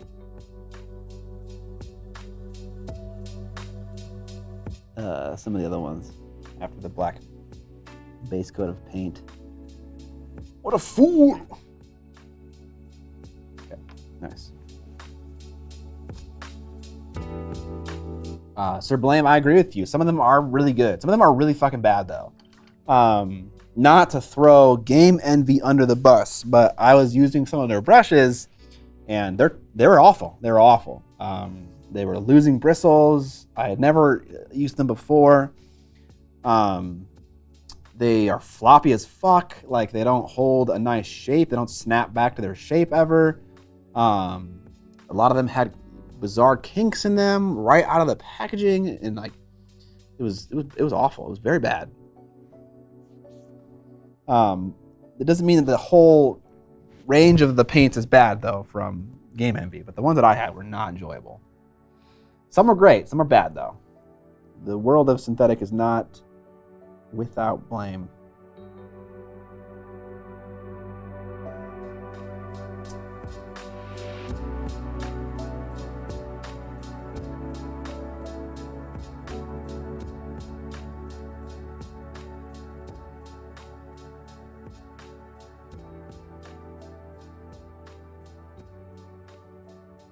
I'm definitely gonna like miss like the gems on the back of their heads. Yeah, I fucking knew it.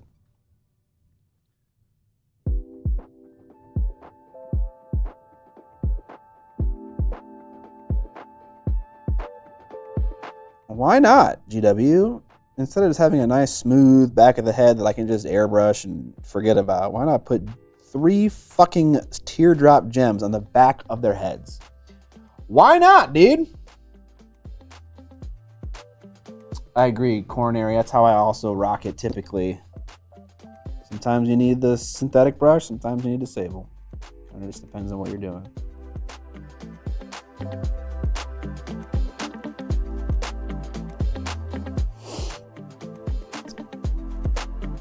I've been primarily a bolt action mini painter. I've been putting off painting the dozens of Baltic minis that I have from the first Kickstarter. With the second one going to be delivered soon, I should start painting them. I'm thinking of using speed paints because of the qualities involved. Suggestions? Yeah, 100%. I think you could get some shit done with speed paints with Baltic for sure. I think some kind of slap chop action would work really well. I think some kind of like, a Zenithal undercoat with a bit of a dry brush and then some contrast paint on top would probably get you pretty damn close to like 80% of the model complete, So I recommend. For preferences, Vallejo's speed paint is very matte. Games Workshop's a bit more satin, so it kind of depends on what you want. Nothing is wrong.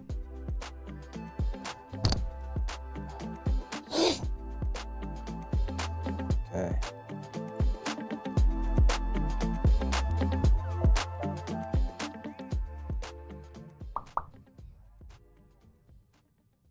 Robert Eggers releasing Nosferatu on Christmas Day. Yeah, that's fucking weird. I'm looking forward to it though. I love all his movies. Well, I didn't really like Lighthouse that much, but I've only seen it once, and admittedly, I didn't really understand it. Ash, I am indeed back, brother. Hello.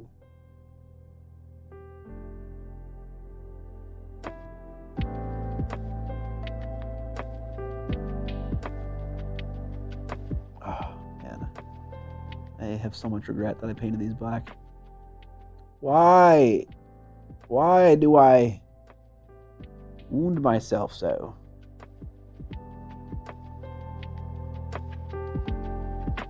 I'm just gonna paint over this crack like it doesn't even exist. Fuck you, crack. I'm the sculptor now.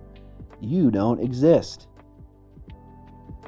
Look at that little gem. There is no crack down the middle. You can't see it.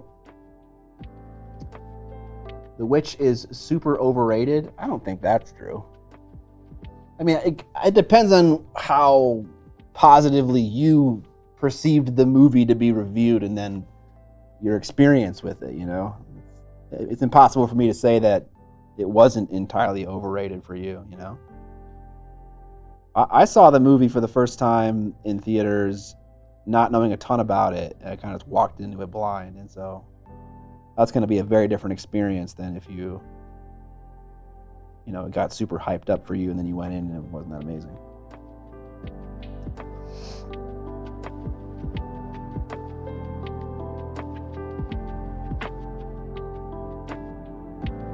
Azathoth doesn't want to live deliciously.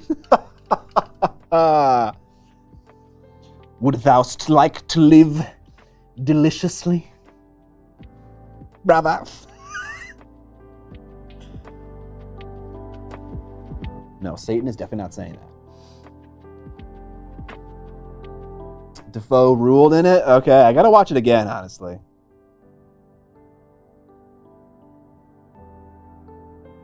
I gotta watch it again. Gotta go round 2 on the old Lighthouse.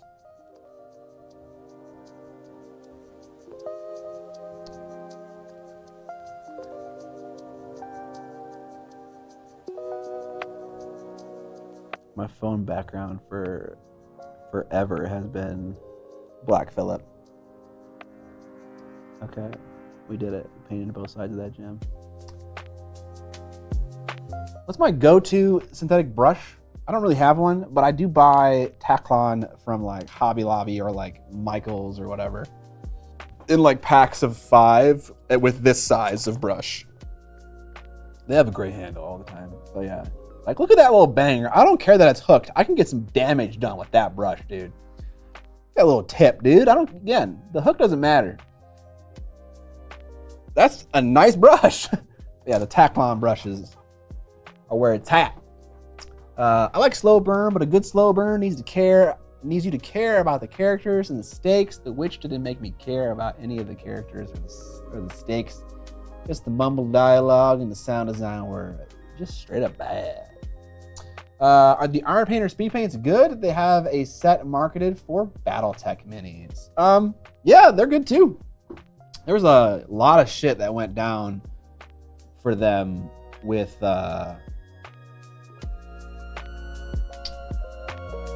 their first edition of speed paints, but if it's version 2, I think they're pretty good. Is the Lighthouse actually scary? I don't like scary stuff, but no, it's not scary at all. Honestly, The Witch isn't really scary either. The Witch is so good for me, but just because of this ridiculous mounting dread in the entire thing. Like, everything is just going to shit at every moment in the movie. Nothing ever gets good. It's just like worse and worse and worse and worse. And it's like, holy cow, can this get worse? And it just keeps getting worse. And it's like, damn. You know, sometimes that isn't an enjoyable movie to watch. But it's a movie. I like it a lot. Okay. I think I talked about this on the podcast, but I didn't talk about it with you guys. Just because it's been a hot minute. I watched Jared Hess's new movie, the guy who does Nacho Libre and Napoleon Dynamite. And he has this movie with Sam Rockwell in it and Jermaine Clement and other people, and it's called Gentlemen Broncos, and it is fucking hilarious. It is the funniest. Of the 3, it's my favorite. It is the funniest. Did I already say this? I might have already said this. I always prefer horror films set in historic periods over modern times for some reason. Okay.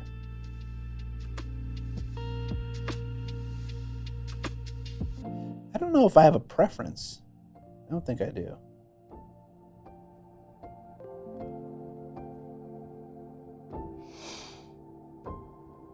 Other People is my favorite actor. I don't know. Yeah, sorry, I couldn't remember her name. Oh shoot, I can't remember her name.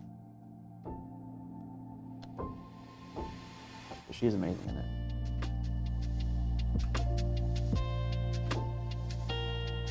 Sudbury Devil. The movie theater kiss scene. Yeah, bro, that scene's fucking rough. Yeah, if you can handle a little bit of puke humor and not like, oh, someone puked on screen, like not that kind of puke humor, like beyond that. I can't recommend Gentlemen Broncos enough. It is so funny. It's the kind of movie that me and my friends just talk about forever and like kind of quote constantly. Brotherhood of the Wolf. Never heard of that one. I do like a movie with good sound design though. That's fun. It's very fun. Oh, heavens. Oh, he's got a little broken soul soul ring, soul gem on his forehead. That's fun.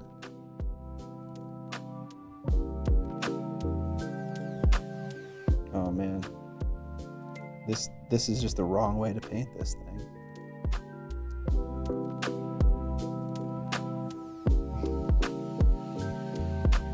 Also, the poison dart. Good God, I feel like I forgot about the poison dart part.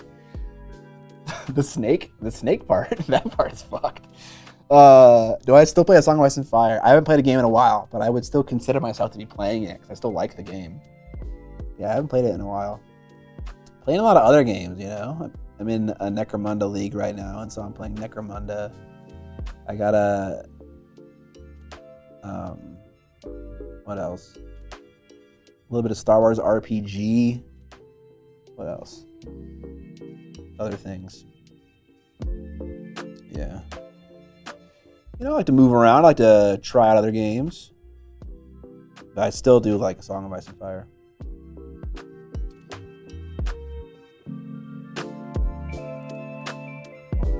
I think I'm a little too aggressive here with the teal color. I think I'm getting onto the trim part that's supposed to be the rim around the gem. No, I haven't. I haven't.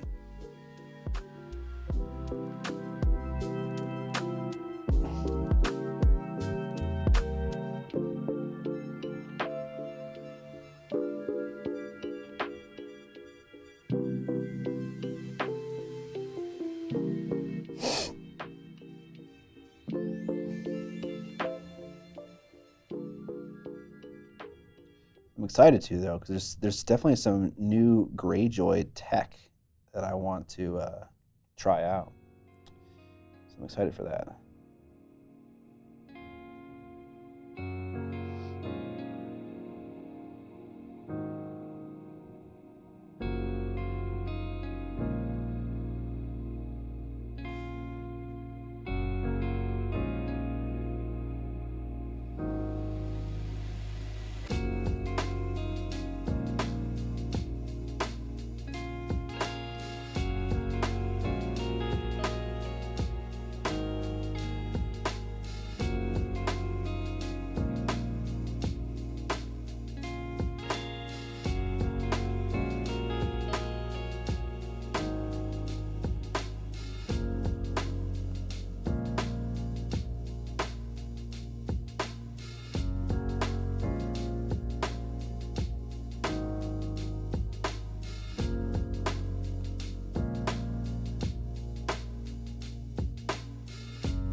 The only thing I want AI to be perfect for are a super Google and play games with me when no one has time or interest. Sure, yeah.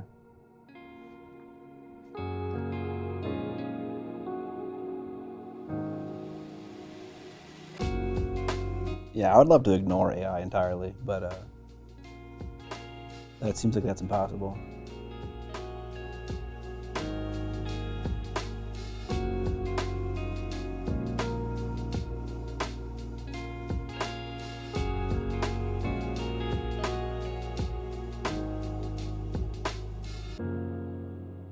I kick ass for the Lord. Ken Frank! Thanks for the sub, appreciate it. Setting up a whole hobby basement there? That's fucking hype.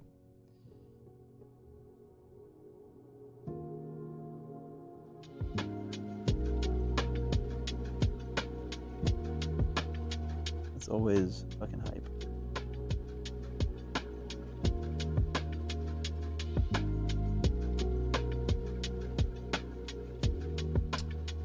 Okay, you don't have any big gems on your forearms like your other bros do.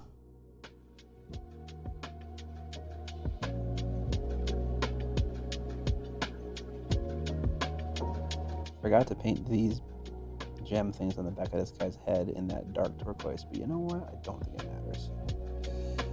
I just don't think it matters.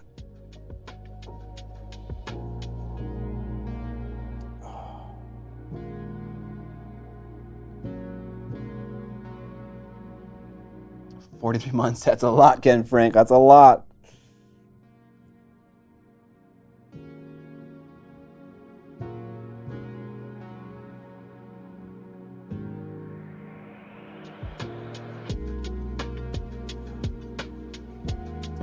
With summer coming around the corner, are you guys involved in any summer intramural sports?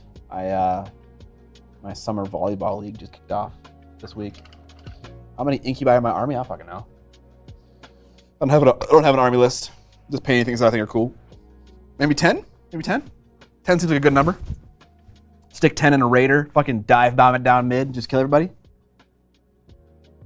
I do fully understand that the way I am painting them is inefficient.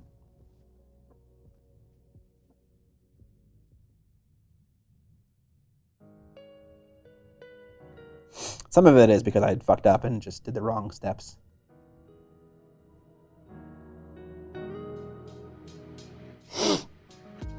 Scott running the volleyball shorts. 7 years, senses are tingling. Yeah, dude, sure. I'm a slow painter. I'm a slow painter, and I do not apologize. I'm an unapologetic slow painter.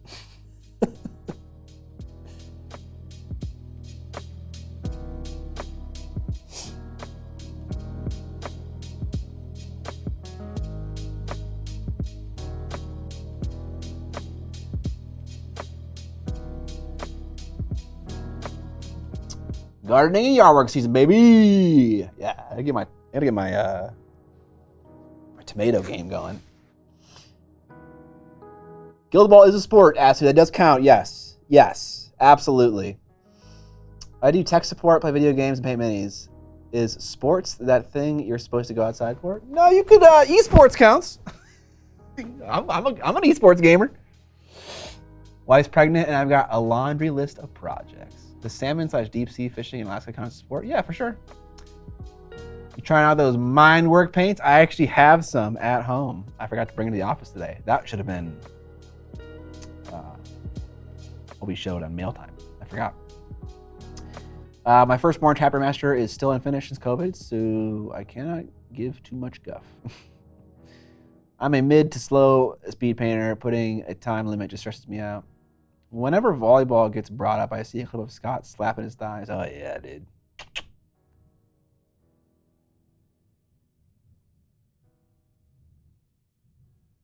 I haven't tried them out yet, Ash. They just showed up in the mail yesterday.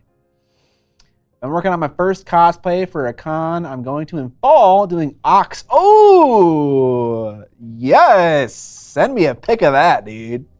Ox from Guild Ball Season 1 Butchers? Let's go, dude. I've never heard of someone doing a Guild Ball cosplay. I fucking love that. Freaking love that, dude. I wonder if anyone's gonna know who you are. You know? That'd be so cool if someone was like, oh shit.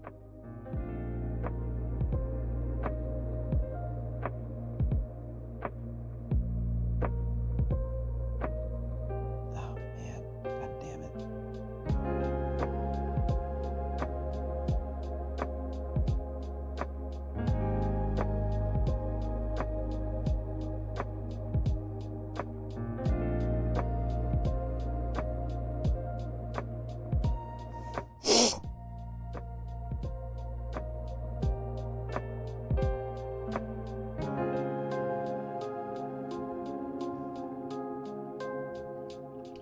Damn, how big are they? They're pretty small. They're little babies. They're like that. They're like, if the model's this big, they're like twice to 2.5 the size of the model. So, little chunkers. It's not helpful at all compared to my face. Not that big. All right, see ya, HUD.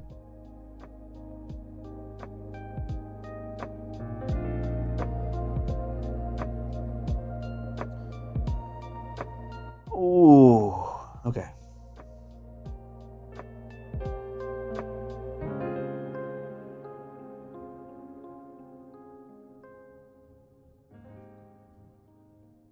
Oh, that works pretty well as a recess shade. Or to kind of like get that line back. Use some more of that contrast teal paint.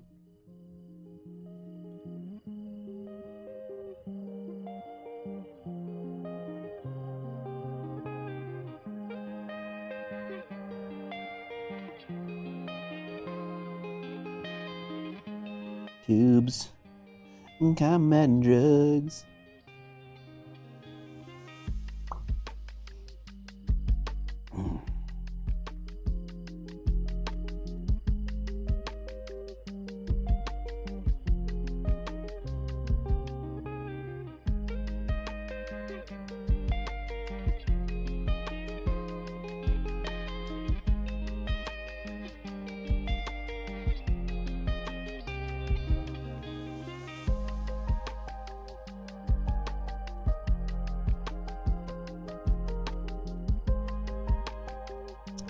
I don't know a good solution for painting the silver around the broken soulstone ring. Like, I feel like that's always going to be difficult to do. Because you want there to be like a nice bit of separation between the silver and the gem, which means that either you're painting it silver and washing it black and hoping that it works out, or you are painting it black first, painting it silver, and leaving a black line around the soulstone. I don't know. I don't know.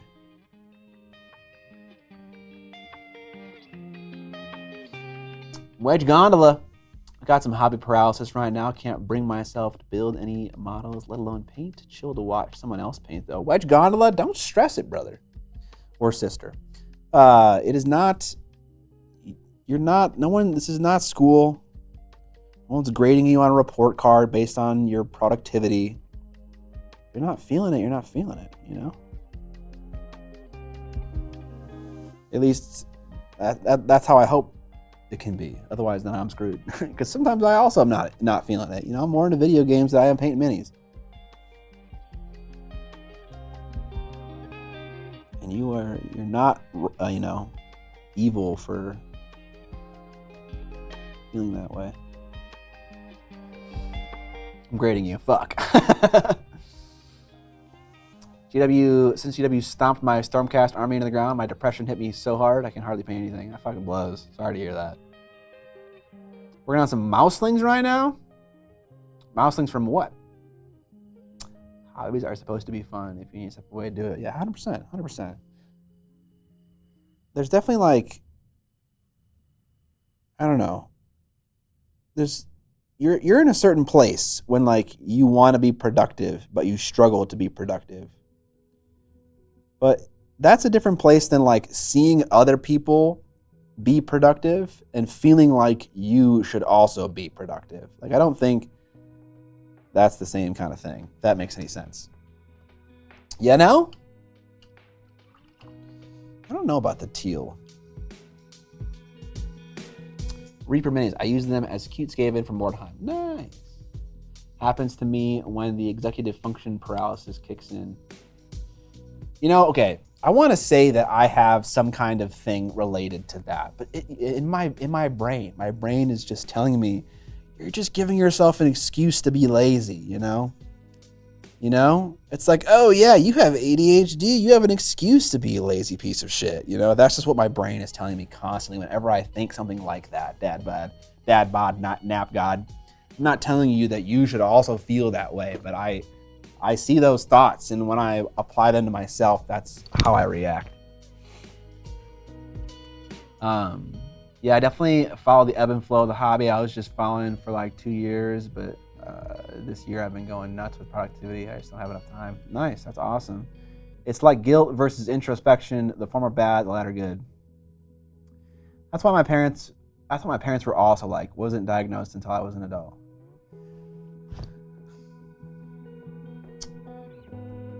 I don't know, you know?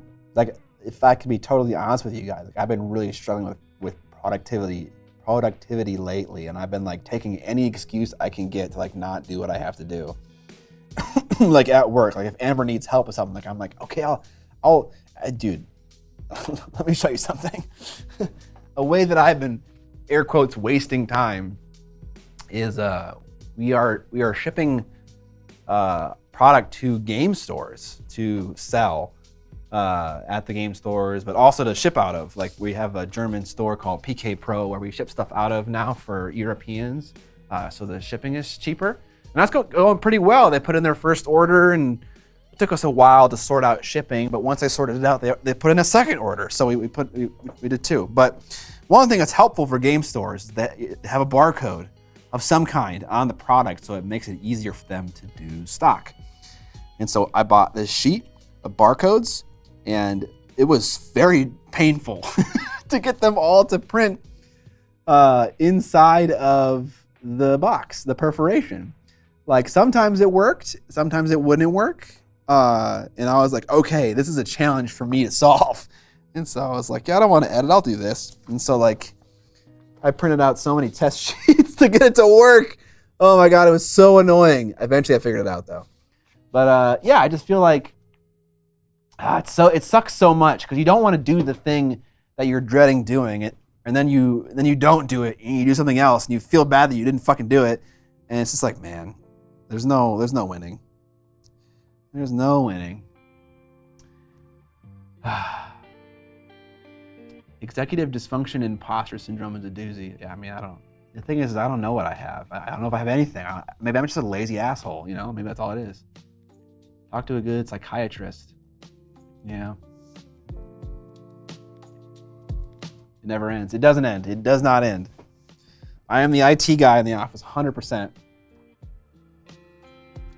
100%, brother. Yeah. I don't know.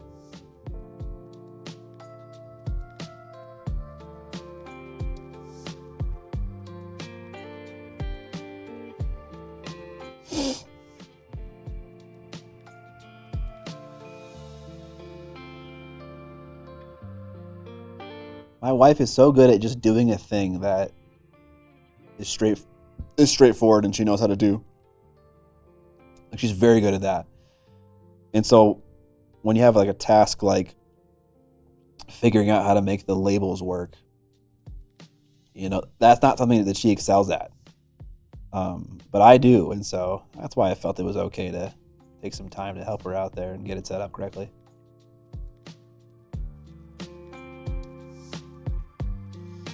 Got some of that problem solver brain. I got that too. On the work side of things, I've been unable to get myself to do more than what's required of me, basically. Yeah. I have buddies in comp sci college, and I still get the questions. Yeah. I've taken like 6 calls in the last week. Most of the time, I've been looking into hobby stuff, following like 6 new YouTube channels. Yeah, sure. Yeah. I feel that, Atsu.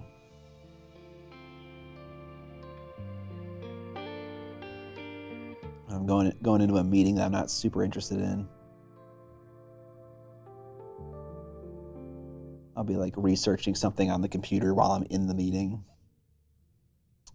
And I always feel bad that like people can tell that like the light on my face is changing because I'm going to like different web pages and like some are darker than others. And so you can like tell that I'm web browsing. I always think about that.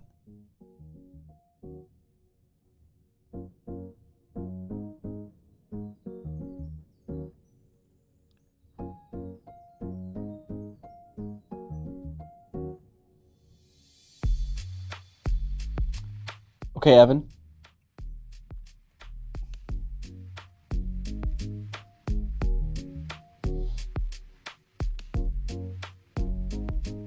HR is so boring.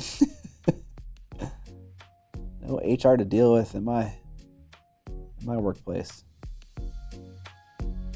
Which may be bad. Okay, Evan.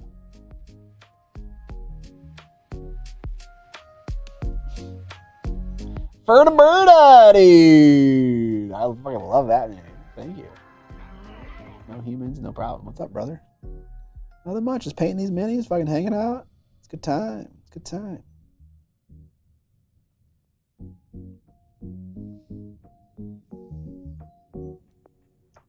Just chilling, you know? Just not progressing very fastly.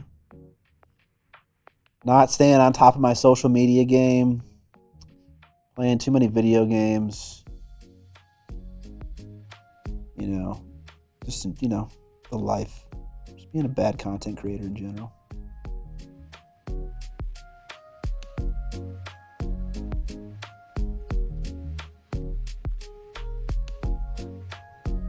Let's get a little bigger in your meetings again, sure. I've been lagging in both personal hobbies and work. It's been really hard to do more than what I have to, and then just veg until I sleep, throw in some personal issues. Dude, yeah. Man, Logic Boy, I've been there, brother. I've been there. Where you're just like, you know, you just do the bare minimum that is required of you so that shit isn't on fire.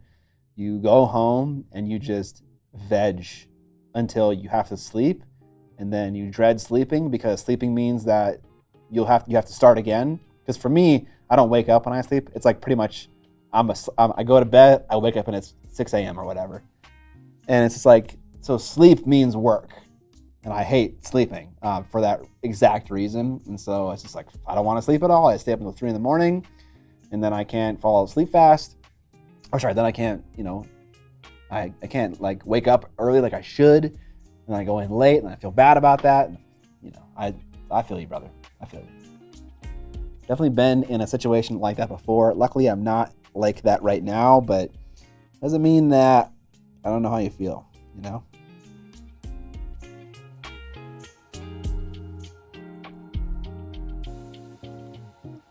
And again, like, I don't know how to feel about those feelings. I don't know if like those are valid feelings or if I'm like just a lazy asshole.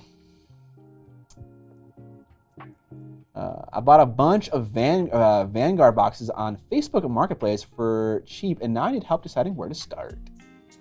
Those are big models. I would try to settle on a scheme. Try to figure out like what you want the main armor color to be, what some of the accent colors are, etc., etc. And then you get up and feel guilty that all you did was veg out the night before. Yeah, bro, 100%. God damn, you just got my whole night and morning. It's you and me, man. And a whole lot of other people, I assume. Things should make me feel seen. 100%. Yeah, 100%. I think that's actually a really interesting thing about people, that they often think that their problems are unique and that they're especially bad, exceptionally bad, uniquely bad. And it helps sometimes to know that, no, you're not alone in what this experience. Does that make it better? I don't know. For some people it does. I don't know if it makes it better for me. But yeah. I'm torn between the iron. Well, hold on, Ferda. You said Varangard, didn't you? Was it a Vanguard box? Is that what it was? I forgot. How dare you, sir? You exist to entertain me, Tubakins. I feel that way. You know?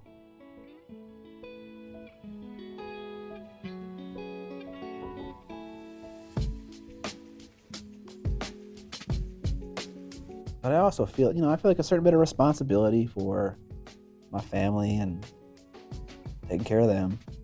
So I feel like when I'm being lazy, I'm like basically putting their livelihood on the line. And it feels so bad.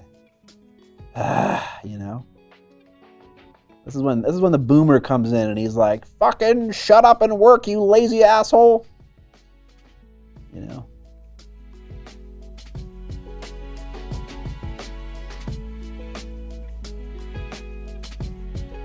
Getting dark. We're getting to a dark place.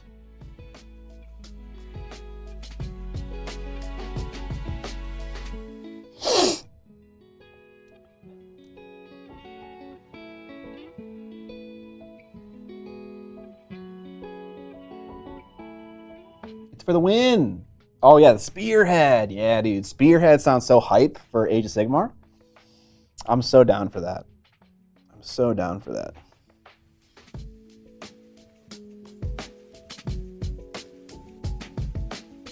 Okay, so you bought Vanguard boxes. Okay, that will eventually become the new Spearhead thing. I understand. I'm with you now, Berta. Let the building begin. Next question: Is it too early for bears? Bears and gits? What? Are there even bears in Age of Sigmar? Beers. Oh. It's 3:30, so I guess in some cultures people would say that's probably too early. Not a huge beer drinker though, for Alberta. Bears beats Battle for Galactica. Got called a boomer by a kid yesterday. Was a real Saving Private Ryan moment. I was a senior in high school when he was born. Yeah, I feel like boomer now just means you're old, right? That's Midwest Happy Hour. I got a Seraphon Vanguard and I'm picking up Slaves to Darkness and Stormcast. Slaves to Darkness are cool. Especially in the Maritimes. Yeah, definitely. There's no too early for alcohol in my culture. Oh, Logic Boy, I'm seeing a little bit of a theme here, brother. Beer and cigar time.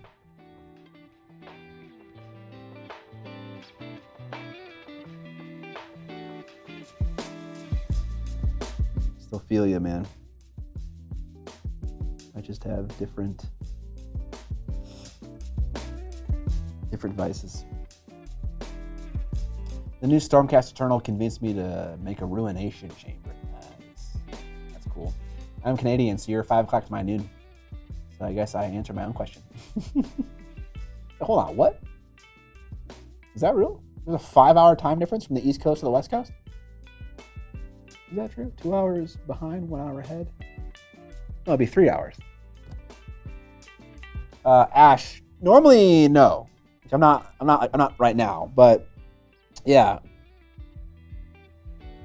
Definitely most evenings.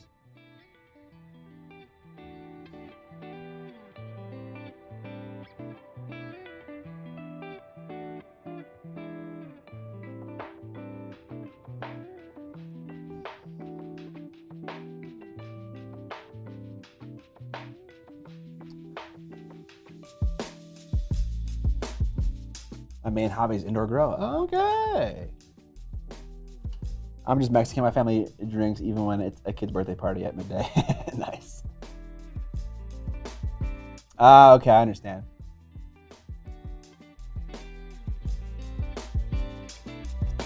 Gotcha. It does go well with painting, yeah.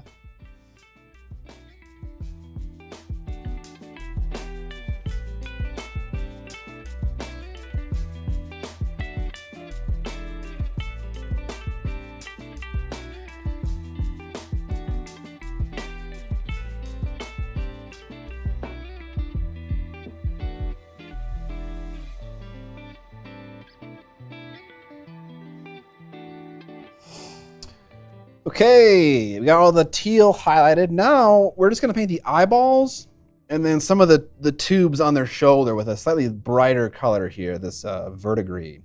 We're gonna probably use it straight up or mix it a little bit with the Caribbean blue color that we have going on. Or maybe I'll try to mix it with the, no, probably not. What should I paint my bases for my Goliath gang member? What if you made it like, what does the floor of a butcher look like, you know? White tiles, nasty, like blood. What if there were like smears on the ground, like where someone had like their body dragged across? So you like put down some blood and then like you literally smear it with your finger, right? Let it dry there. Not real blood, obviously. Relax, settle down. Yeah, just nasty like white tile, grunge, streaking grime, gore, little sponging, you know. What else could it be? You know, something like that. Not gonna lie, when I used gummies, I'd hyper focus. Yeah, I know it helps. Sometimes. Aren't all Necromunda bases the same? Yeah, unless you want to like custom make some. Yeah, they're all the same. A charnel house. Carnal house. They aren't the corpse grinders. Wait, what did he say? Oh, Goliath. Oh, okay. Right, my bad. I mean, that would still be cool. What about like a desert dusty thing? Bones coming out of the ground and like very tiny hints of dead vegetation, like living in a, you know, kind of like a plant-free, desolate world. Orc Boss Spooner. I don't think there are any clean white tiles on Necromunda. I think they're all nasty. Oh man, Scott, you need to play the first Diablo and play against the Butcher. Exactly what you're describing.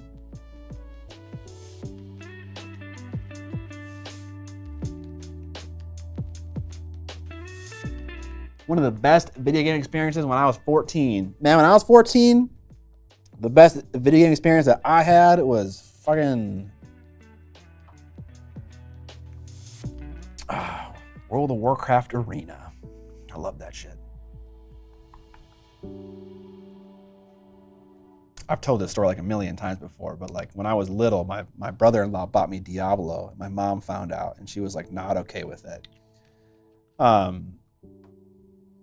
And so then he changed the gift to Warcraft 3. And I always wonder what my gaming life would look like if I had started out with Diablo. Because that was my, like, Warcraft 3 ran in chaos. It was like my first real video game. Halo 3, Gears of War COD 4, nice, dude. All right, let's just try to paint one of these eyeballs with straight up verdigris just to see what it looks like. Kind of figure out like how much of the eyeball to cover and all that shit. See, like it looks so bright. Like once I repaint the edge highlight that I kind of fucked up on near his eye, like that's not gonna look teal really. So I think it needs to be a little bit more blue. Xbox 360 starter pack. Yeah, COD 4, Halo 3, Gears of War. My dad let me play Diablo when it came out. And the first game I remember was Warcraft 2. Nice. Nice.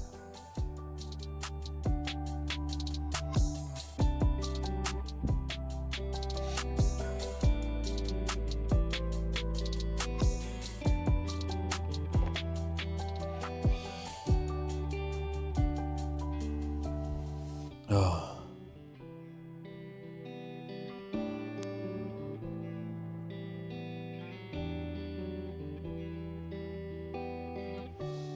I think if I focus my Zenithal undercoat so that the eyes actually get hit like a lot and they're not dark brown, or I just avoid the eyes with my oil wash. I'm trying to think, why did the eyes get so dark? Because if they stay bright and I just hit them with that express paint, that should almost be like good enough.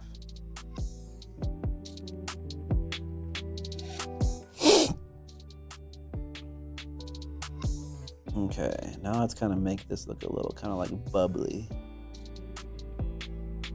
It's kind of like, you know, I kind of want to like, shit. I want to simulate that there's like particles like flowing in the combat drug tubes.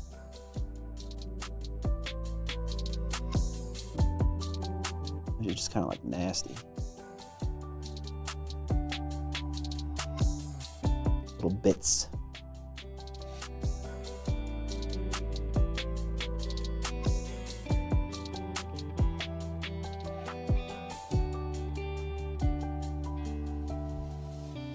Okay, cool. Danimals! What up, Dan?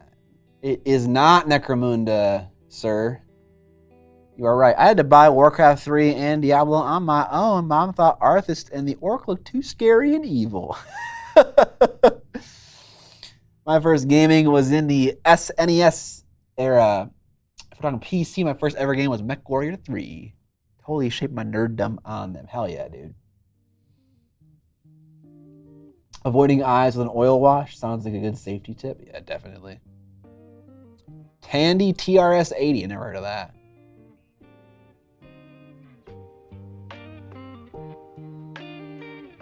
$18 months of campaigning. Yeah, Dan, when do you think the Necromunda campaign should end? Like, what's a good ending time? Like, for our AOS campaign, it was at 2,000 points for an army. You know, play 2 games at 2,000 points, which I don't even think we did. And then, like, you're kind of done. You have an opinion about that?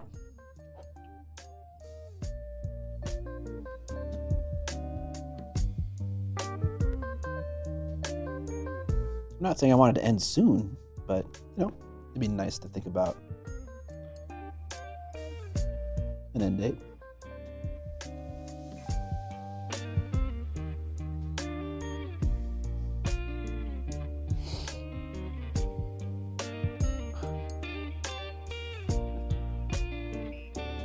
The campaign never ends. I think the hard part about I like if it was just playing the game, like I would be down to play kind of forever, But the problem with Necromunda is that the game requires constant hobby commitment. Like you're always building more models for Necromunda and painting them and stuff like that.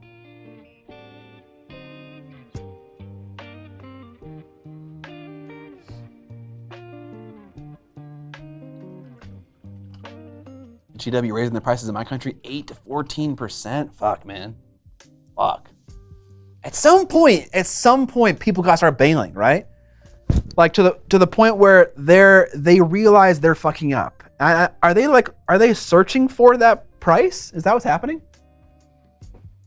Just need a few vehicles and that's it. That is not true, Evan. That is not true. It'd be true for you, but it's not true for me.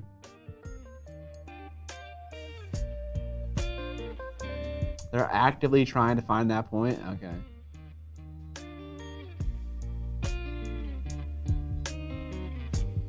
The max size of most scenarios is capped. That's not true. I have so many ways of bringing endless dudes to the game. Like beyond the starting gang size. But even then, like you add things to your gang to replace stuff that would go in that is bigger and cooler and nastier, You're not just increasing the size of the things that go into the game you're playing, the scenario, but you are increasing your gang size so you have more options for, drafting a gang for a given scenario. Time to decrease GW spending by 14 to 100%.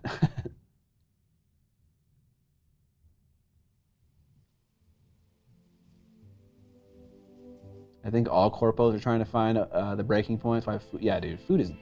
I heard, I don't know if anyone here is in Canada, got any Canadian people, but man, I've heard about your grocery prices and they're fucking insane, dude. The worst is I can't think what folks would switch to be honest. What? Oh, you just buy used shit or just play with what you have or paint the models that you undoubtedly haven't painted or assembled yet. Just like don't buy stuff for like a year, The new Dark Tide board game priced to match premium board games like Zombicide is an interesting experiment. Oh yeah, I haven't even looked at that yet.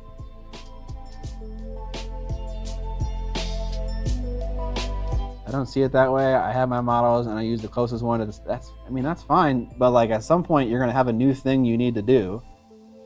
Add a new gang member or add a big chunky guy that doesn't look like the rest of your guys on a bigger base size. I don't know if I'm arguing with you because our experiences are not the same.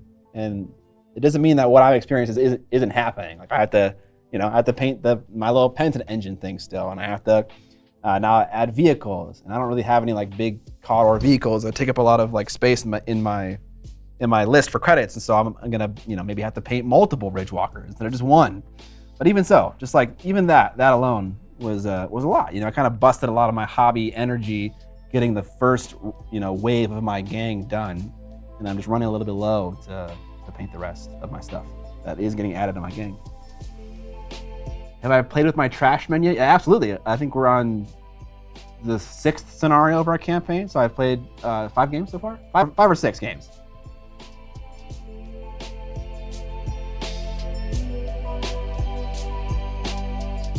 I had to sell all my Warhammer minis when I moved back in 2022. Now I want to get back into it, but it's almost no groups around here. It sucks. Game 6, yeah, nice. Nice.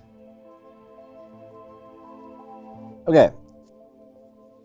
I want to re-edge highlight the helmet where I messed it up.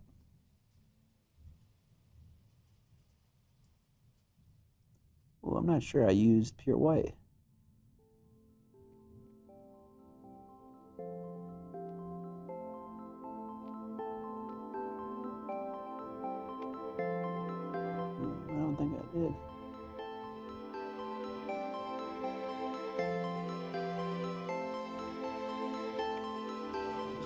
Looks fine.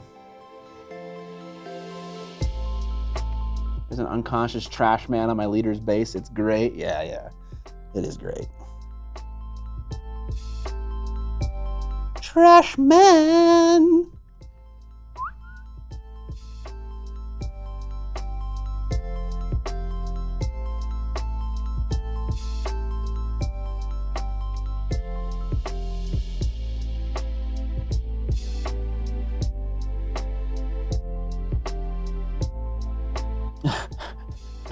Use a label maker and slap new miniatures agnostic edition on your codex. That's hilarious. Guys, let me let you on a little hobby secret. Every single war game is miniature agnostic. Really, no one gives a shit what models you use to play the game. They just want to play the game. If you tell them that your Mantic models are a certain unit from 40K, no one's gonna fucking care. Every single game is model agnostic. You do not have to buy minis for any game. And if you run into someone who makes you buy models for their game, fuck that person. They're not worth playing with. Hundo P. Now, there obviously are exceptions to that. Like when you play in a tournament. But honestly, how many of y'all are playing in tournaments? And how frequently are you doing that? You know? Rufus Kid, what up? Our stream baby is 33 months old. Goddamn.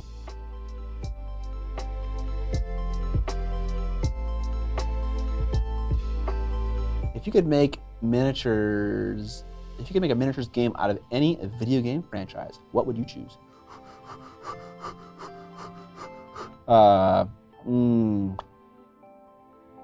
No, I mean, like Sir Blame, I've never met that person. That person exists in my dreams. Maybe I don't doubt they exist, you know, but they kind of like the hobby boogeyman, that guy who cares about what models you bring, you know.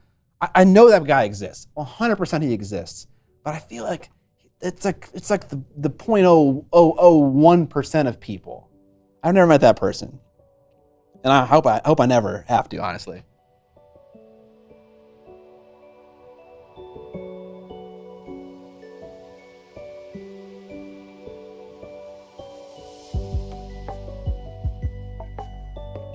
Attending my first tournament this Saturday. Nice. Panic painting. That's funny.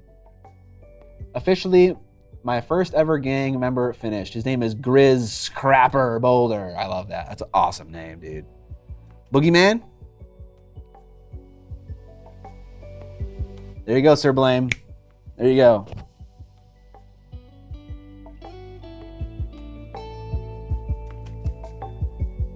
Tan, don't play with you. Maybe I'm just spoiled for choice when it comes to like who I'm playing with. I'm very fortunate to have a lot of people to play games with. Maybe not everyone does, you know.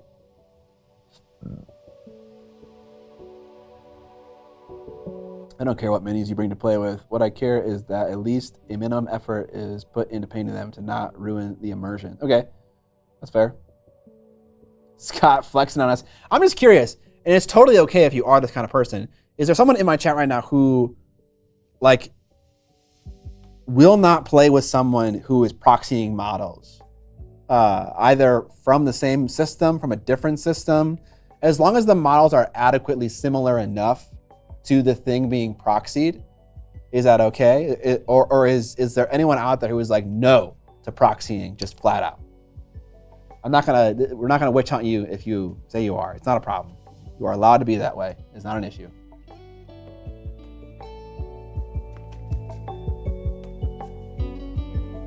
Oh yeah, the question about the video game franchise.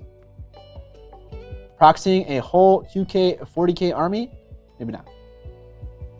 What if they're like all 3D prints, Mr. Funkadizzle? And like they're all like pretty similar. Totally okay if the answer is no.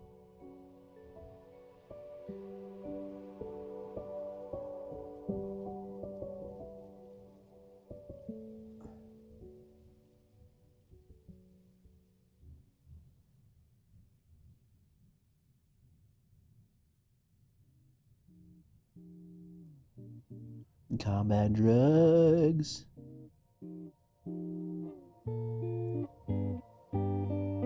I'll consider it a failure if by the end of this stream we don't have a combat drugs song.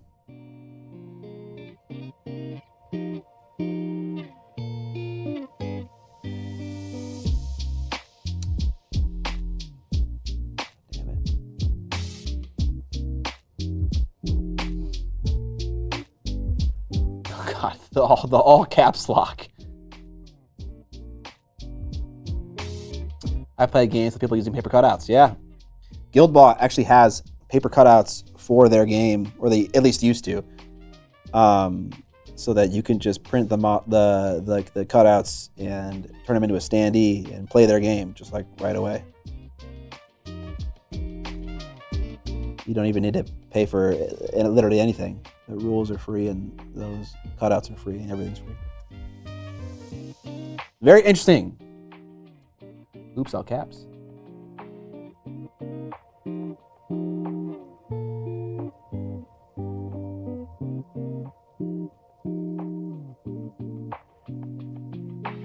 Right. Yeah. Okay, cool. Seems like everyone in my chat is in agreement when it comes to proxying models and whatnot. Yeah, I don't know. I just feel like there's a boogeyman that he exists and he's not real. Or the vast majority of the time he isn't real.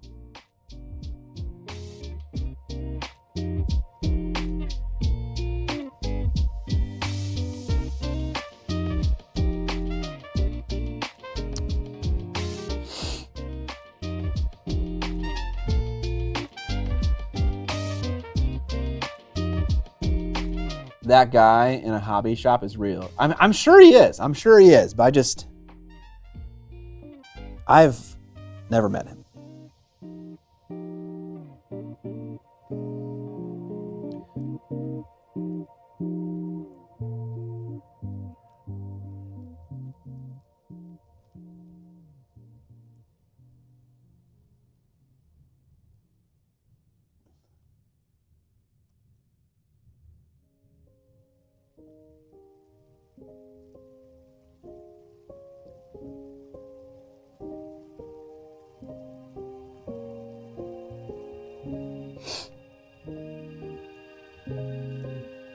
All right, see you, Ken. What would you rather play against? A fully painted army made from Lego, a completely custom converted army with 3D printed parts but unpainted, or a completely GW army painted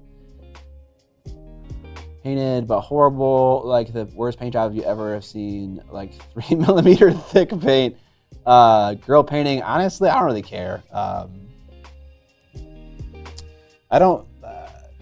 I think the only thing that matters to me is that whatever models they choose to paint, it doesn't matter to me, but my preference would be to play with someone who has painted models, because that is just the most fun. I don't think I ever get immersed in the experience ever, because my brain is just so on fire for like what I should be doing in the game that it never really thinks about like the narrative going on. But yeah, it's more fun to play with painted stuff for sure. So whatever answer to that question is painted stuff, then I'm down. I don't care if it's good or bad. It doesn't really matter to me. I live in Germany. That is care, but it might be a German thing to do everything overpractically. But I'm there at least. Interesting, Orc Boss Spooner. I didn't think there'd be that much of a difference between locales in Germany. I don't know if it's a German thing or it's I'm just lucky in my area thing. Who knows? I did see an argument online about it, and the guy was like, I paid all this money for the real thing. Other people should do too. And the response was, just because you're a sucker doesn't mean I have to be too.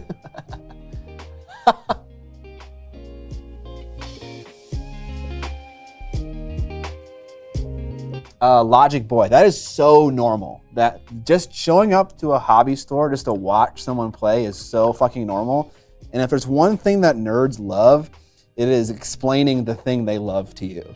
So like, I gotta believe 80%, 90% of tables would be so happy to have you observe them play the game and answer questions when they're playing. Like, I gotta believe. I mean, people ask me all the time when I'm playing games at game stores. And yeah, it's very chill. It's very chill.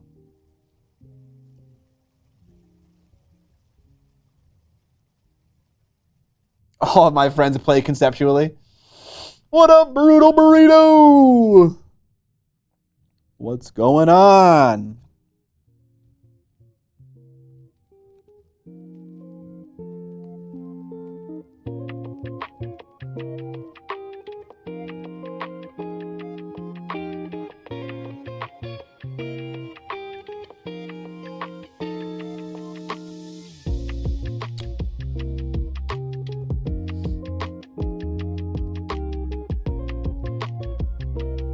Table friend is always appreciated so they can look up rules, help with tokens. Oh yeah, dude. Oh yeah. I actually do enjoy like game mastering and experience, like a learning game for people who are getting into a war game. Like being that third person there who's kind of just like shepherding the experience. I really enjoy doing that.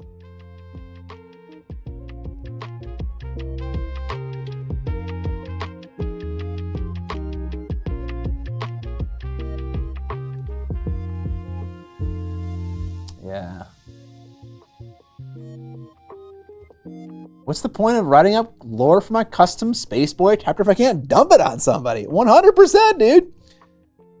Like every geek is just like waiting for that time when someone's like, dude, tell me your custom homebrew lore.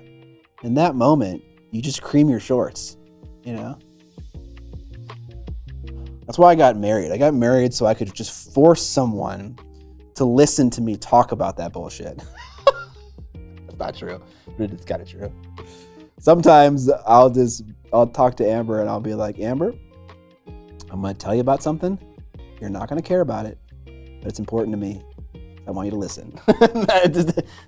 I've literally said that before, like at least 3 or 4 times. And mostly it's about anything. It's about literally anything. It's like, okay, I just want to tell you about how the Dune book compares to the Dune movie. I know you don't care, but someone needs to listen to me speak because it's in my head and I need to get it out. Oh, I love it.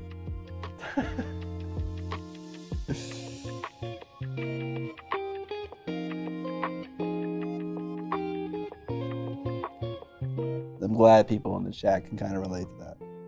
That's funny.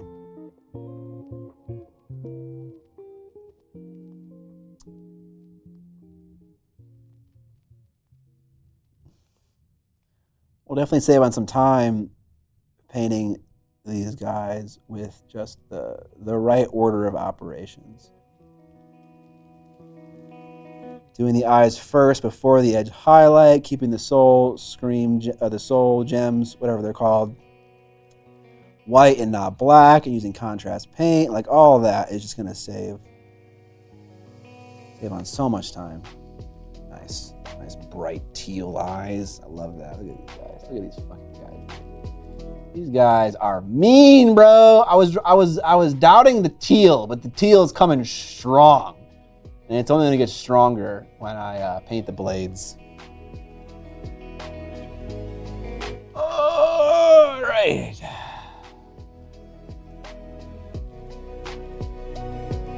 Some of the Bene Gesserit scheming was lost in the movie IMO. I feel like that's the one thing from the book that is best represented. Crash Course EU West. Thanks for the Prime sub. What specifically do you think was missing from the scheming dad bod and nav god? You sound like me with my fiance, 100%. We had that back in the days when we played Armor Fantasy around 1999. 2 players fight and the rest is sitting around. Oh, 100% girl painting. That was me in my game store. Like, yeah, you had like maybe 5 or 6 people hanging out, people painting. Whenever someone goes to play a game, you gotta check it out. You know, you hang out there, you go paint a little bit, you come back, you check in on them. You know, just how it works. That's game store culture, dude. 100%. My wife is a great sport about me info dumping, but after 13 years of marriage, congratulations. I've learned to recognize the face that says, yeah, no, 100% too, 100%, bro. They can only take so much of the bullshit they don't care about. The animals, I need to finish writing my Enforcers lore. I don't think I really have any like lore about the gang in its entirety. I have like a bunch of tiny backstories. That's about it. Not gonna lie, in my opinion, the teal is the best part. Oh, thank you so much, Latino Hot. Finishing my car skin for Kill Team tournament on Saturday, and boy, am I nervous. Good luck. I hope you do well. Roll well. I painted 2 minis as well, start to finish. Nice. Congratulations. Good stuff. All right.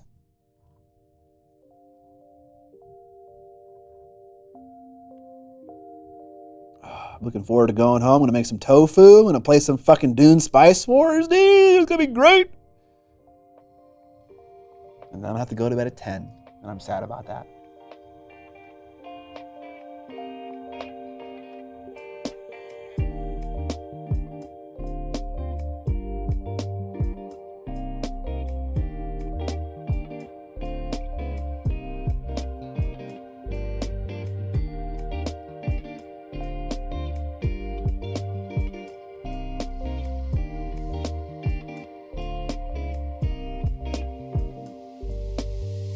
Oh yeah, that's the fucking play right there, dude.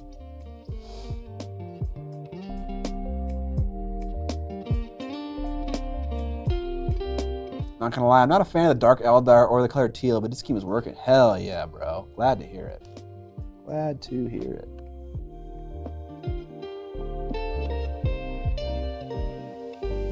Sounds like a not fun shore guy, Montag.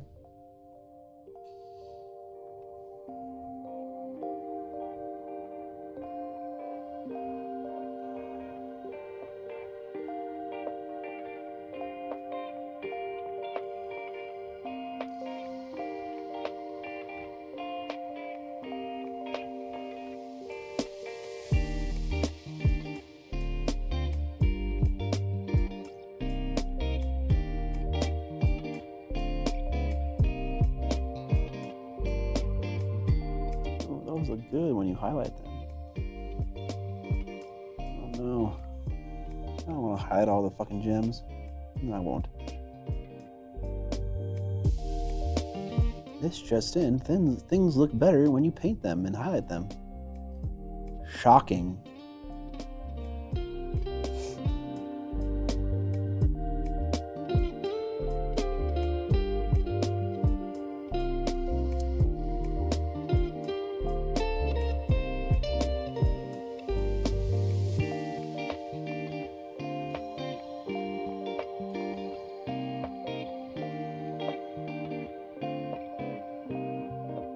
Oblige him.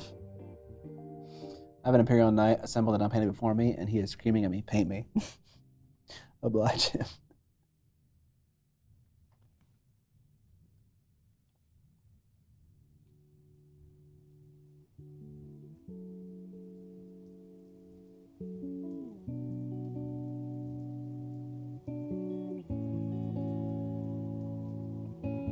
This one, I didn't really mess up at all.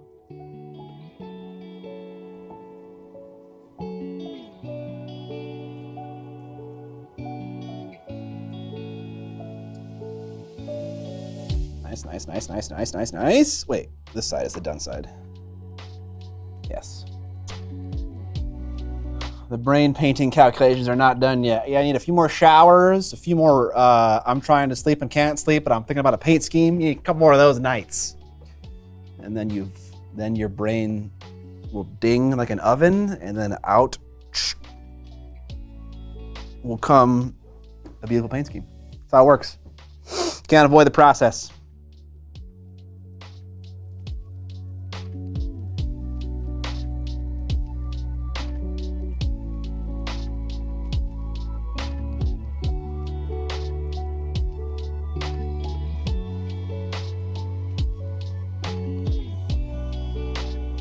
Do you know that? You stare at a mini and go through all the possibilities to paint it? No, I don't like do it so I'm not like a mentat, you know? I'm not like a human computer with a Rolodex of paint schemes that I'm flipping through. But yeah, every once in a while I'll definitely like try some things on in my brain just to see what it looks like, for sure.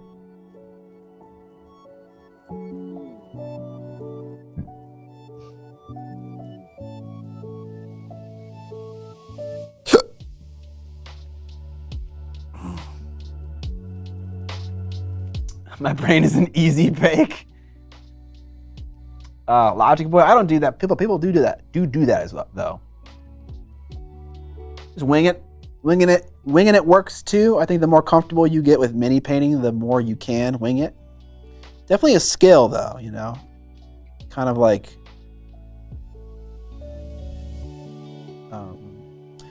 checking in with a model, just to be like, okay, am I liking this? Why am I not liking this? How do I fix this, you know? That's definitely a skill.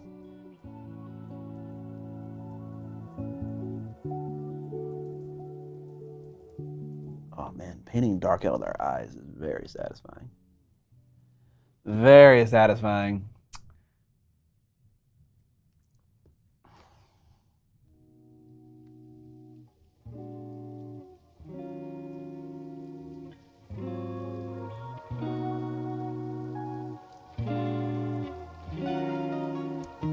Floaty bits. Straight into my bloodstream. You guys think that me airbrushing without a mask on isn't good? What's happening to these guys' health? These guys have problems.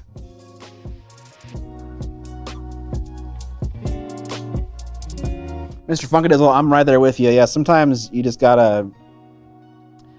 Sometimes you don't really know, you know? It's like, is this looking like ass? I can't tell if this looks like ass or not.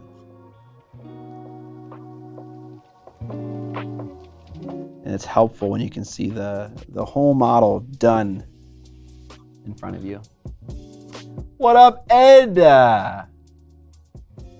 Man, I love Drakari, but the Cabalette warriors are so weird to look at with their poses. Both the hand of Archon kill team and whoa, our legs spread. You color scheme for yours is genius. Don't mind if I steal. Oh, fucking yeah, dude, steal it. Steal it all day. Steal it and say it's yours. I don't fucking care.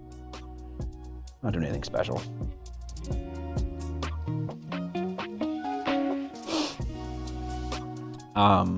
Yeah, that was my main shtick in the what I hate about 40K or my biggest problem with 40K was like, I love Dark Eldar, but like their main bread and butter unit, they just look so fucking stupid. They look so stupid.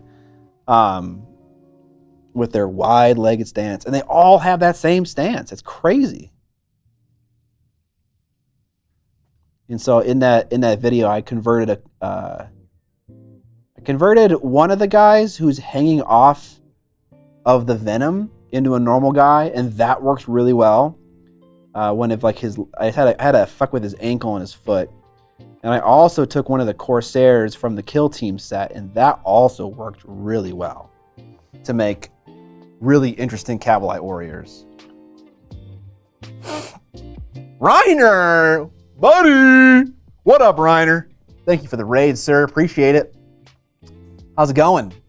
What were you guys painting? Let me know. I'm about to end my stream too.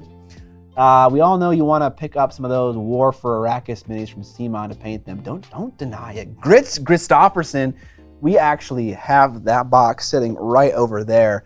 Some of the models are pretty damn good, but a lot of them are they're a little bit, they're not the typical CMON board game plastic, like the Zombicides and whatnot that we've come to know and love.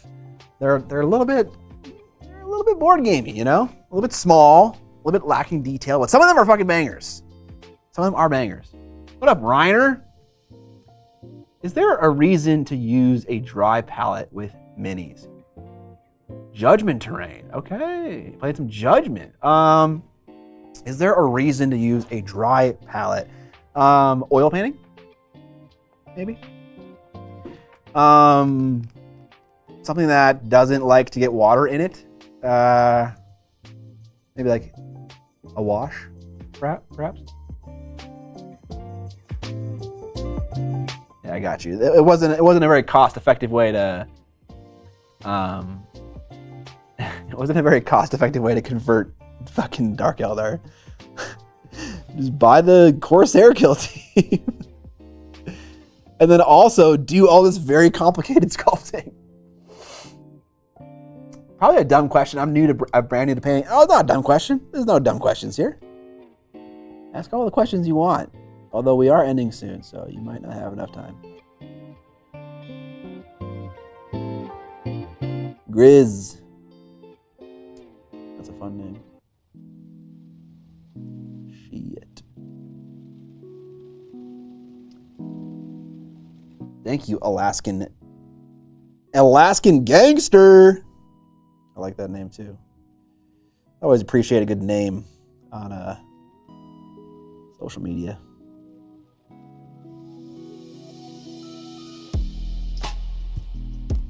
All right, let's ping these last set of eyes here.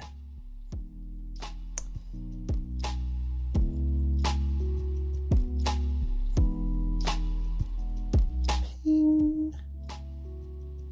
There's one eyeball. I don't think we actually fixed. No, we did. We did.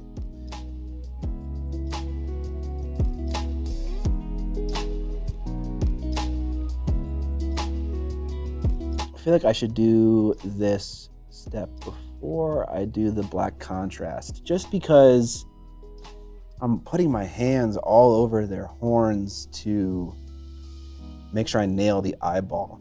I'm just thinking about what the scheme's gonna look like when I actually paint it efficiently. We're still like, for this scheme, we're still trying to figure out like, what exact paints am I gonna use? What's the order of operations? Like, you're always kind of fine tuning that process while painting an army the entire time.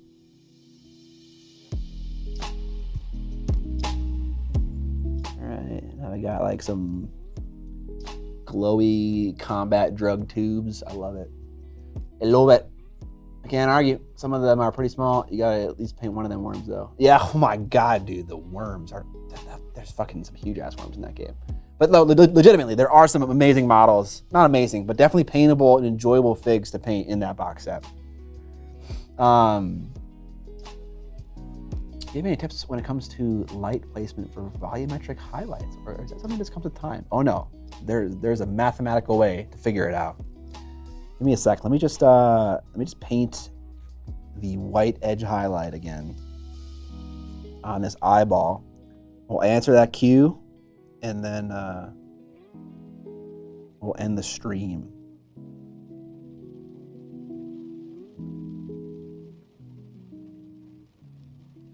First of all, if you're more of a video person, what I'm about to explain is the entire subject of the video that I have made, how to highlight almost everything.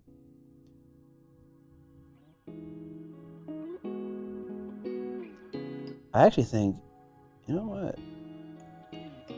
This guy has like cutouts in his visor that I did not paint blue. And I should paint blue, I think. Yeah, I should paint that blue.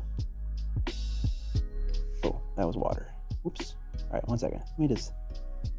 This guy has like little cutouts, and I want to paint them dark blue.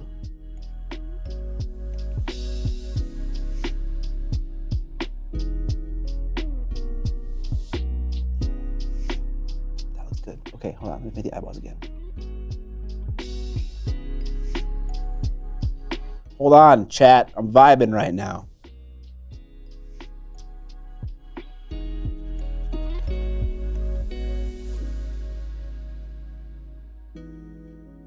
Okay. Yeah, okay. That definitely is better with the little triangles cut out. Okay. They're coming along. We got some metallics to paint. We have the blades to paint. Maybe some highlights on their gray horns. Pretty good though, pretty good progress. Okay. Raid suggestion, I'm not sure yet. Nice, dude. Infinity Escalation League. Jimmy the Brush is streaming. Monument also. Brutal Burrito, I did not answer that question yet. Yeah, that makes sense, Mr. Funkadizzle. Okay.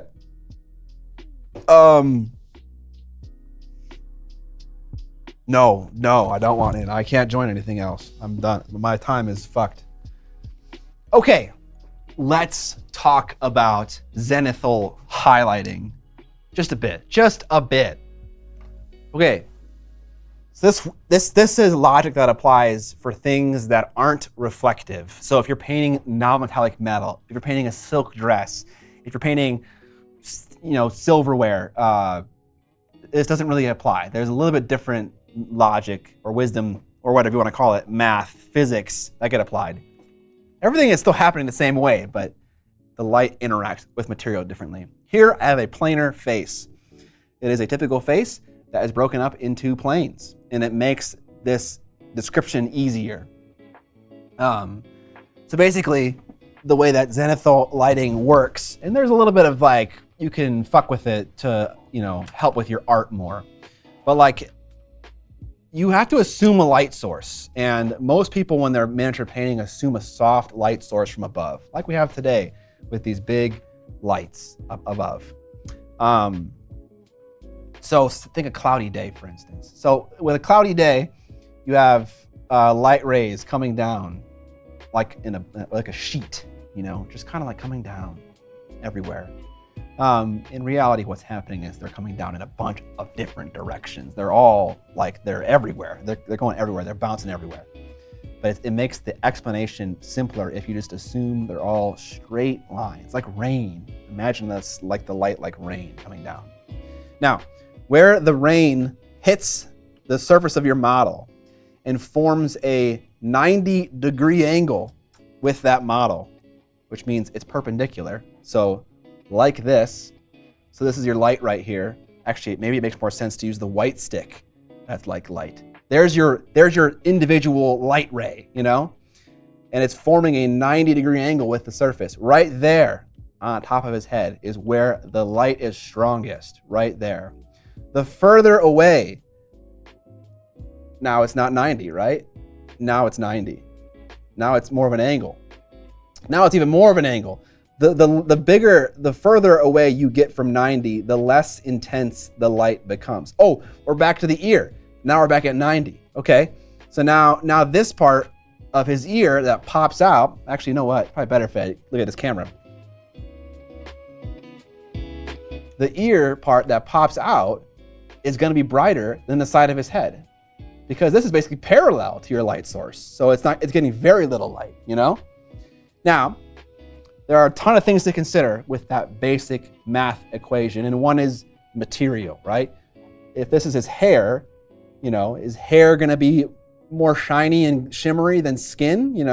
Color also matters, Yellow, the color yellow is going to appear brighter, a higher value than blue, for instance. So maybe the thing that's getting less light is yellow, so it's naturally brighter than the thing that's getting more light, that is blue, or something like that, So there's a lot of considerations that change the way you think about this, but ultimately, it's how the light interacts with the model, where it forms a 90-degree angle is where it is brightest. So right here at the top of his cheek, it's bright. Down here, it's not, because if you look at the side, there's a little bit of a shelf right here, but then it kind of slants down, goes downward, Right here, it's gonna be brighter on his lip. But right here on the underside, it's going to be darker because it's occluded. The light is being blocked, it's totally angled downward. Right here on the chin, it's brighter. There's a little shelf right there. Then say right here, or even elsewhere. That's the basic premise of Zenithal lighting is the angle forming on your model a 90 degree. If it is, it's bright. And the further away you get from that, the darker it becomes.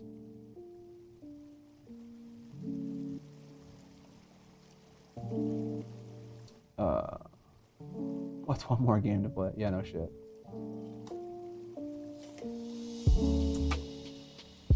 Do that again with your arms. I want to screenshot it at a great just like the kind of that kind of thing.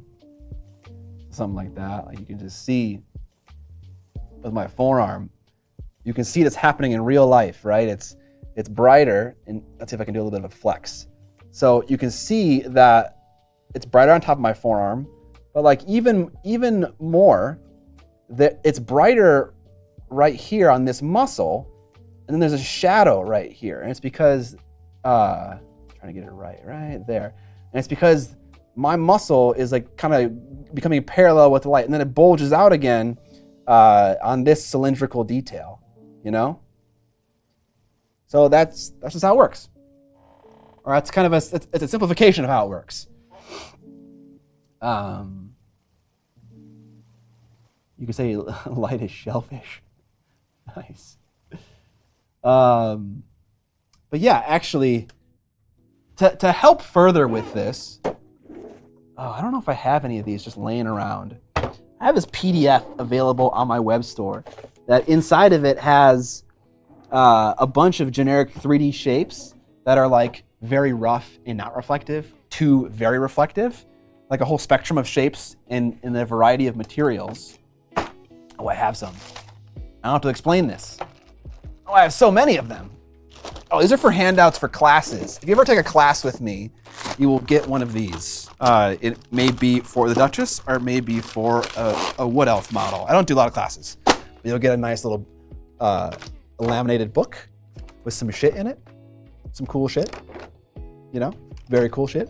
This is the PDF you can buy, by the way, if you wanted this. But here's what I'm talking about. Here is the 3D reference for soft lights. You have cylinders, you have standing up cylinders laying down on an angle, you have cones, you have pyramids, you have spheres and squares. And this is max reflection. You can't see this. What am I doing, Scott?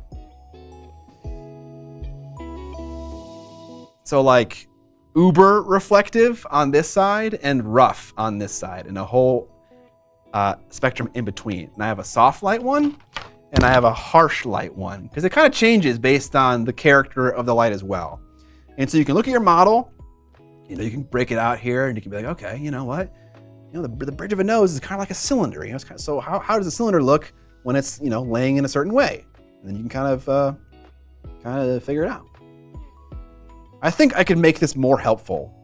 This could be better, but it's kind of helpful as it is now. Anyways, we went a little bit long. My bad. Let's raid Monument Hobbies. Have I gone to school for art? I have not gone to school for art. I'm just I like to solve stuff in my brain, like a math equation, and so it makes it easier for me to think about it when it is more mathematical. So yeah, that's why I don't like to just shoot in the dark at stuff. But yeah, we're gonna head out. What book is this? This is a PDF on my website. This is the book you get when you take one of my classes on painting the Duchess. It's a quick reference guide. And so basically it has some funny shit in it, because normally I teach the class with John. And it has like the benefits, it has like some basically like a quick reference for like wet blending and what it looks like and what it is and what it isn't. Some hints on it. Got a glazing one as well, a feathering one as well. And then it has a programmatic way to determine how to highlight something. Pick a lighting scenario, pick material type, pick perspective, reduce the thing you're painting to the basic shapes in a macro sense and a micro sense, you know, zoomed out and zoomed in. Place your light source, determine how the light source is interacting with your model, whether it's a non-reflective thing or a reflective thing, and bada bing, bada boom. That's the 6 steps to painting literally anything and placing highlights correctly. And then at the back of the book, it has just like all the colors that I use for each section, for the jade silk, for the black cloth, for the white cloth, and then for the face, stuff like that. That is the quick reference guide for the Duchess, which you can get on my site right now for, I don't know, $5, whatever it is. Not the physical one, a PDF one.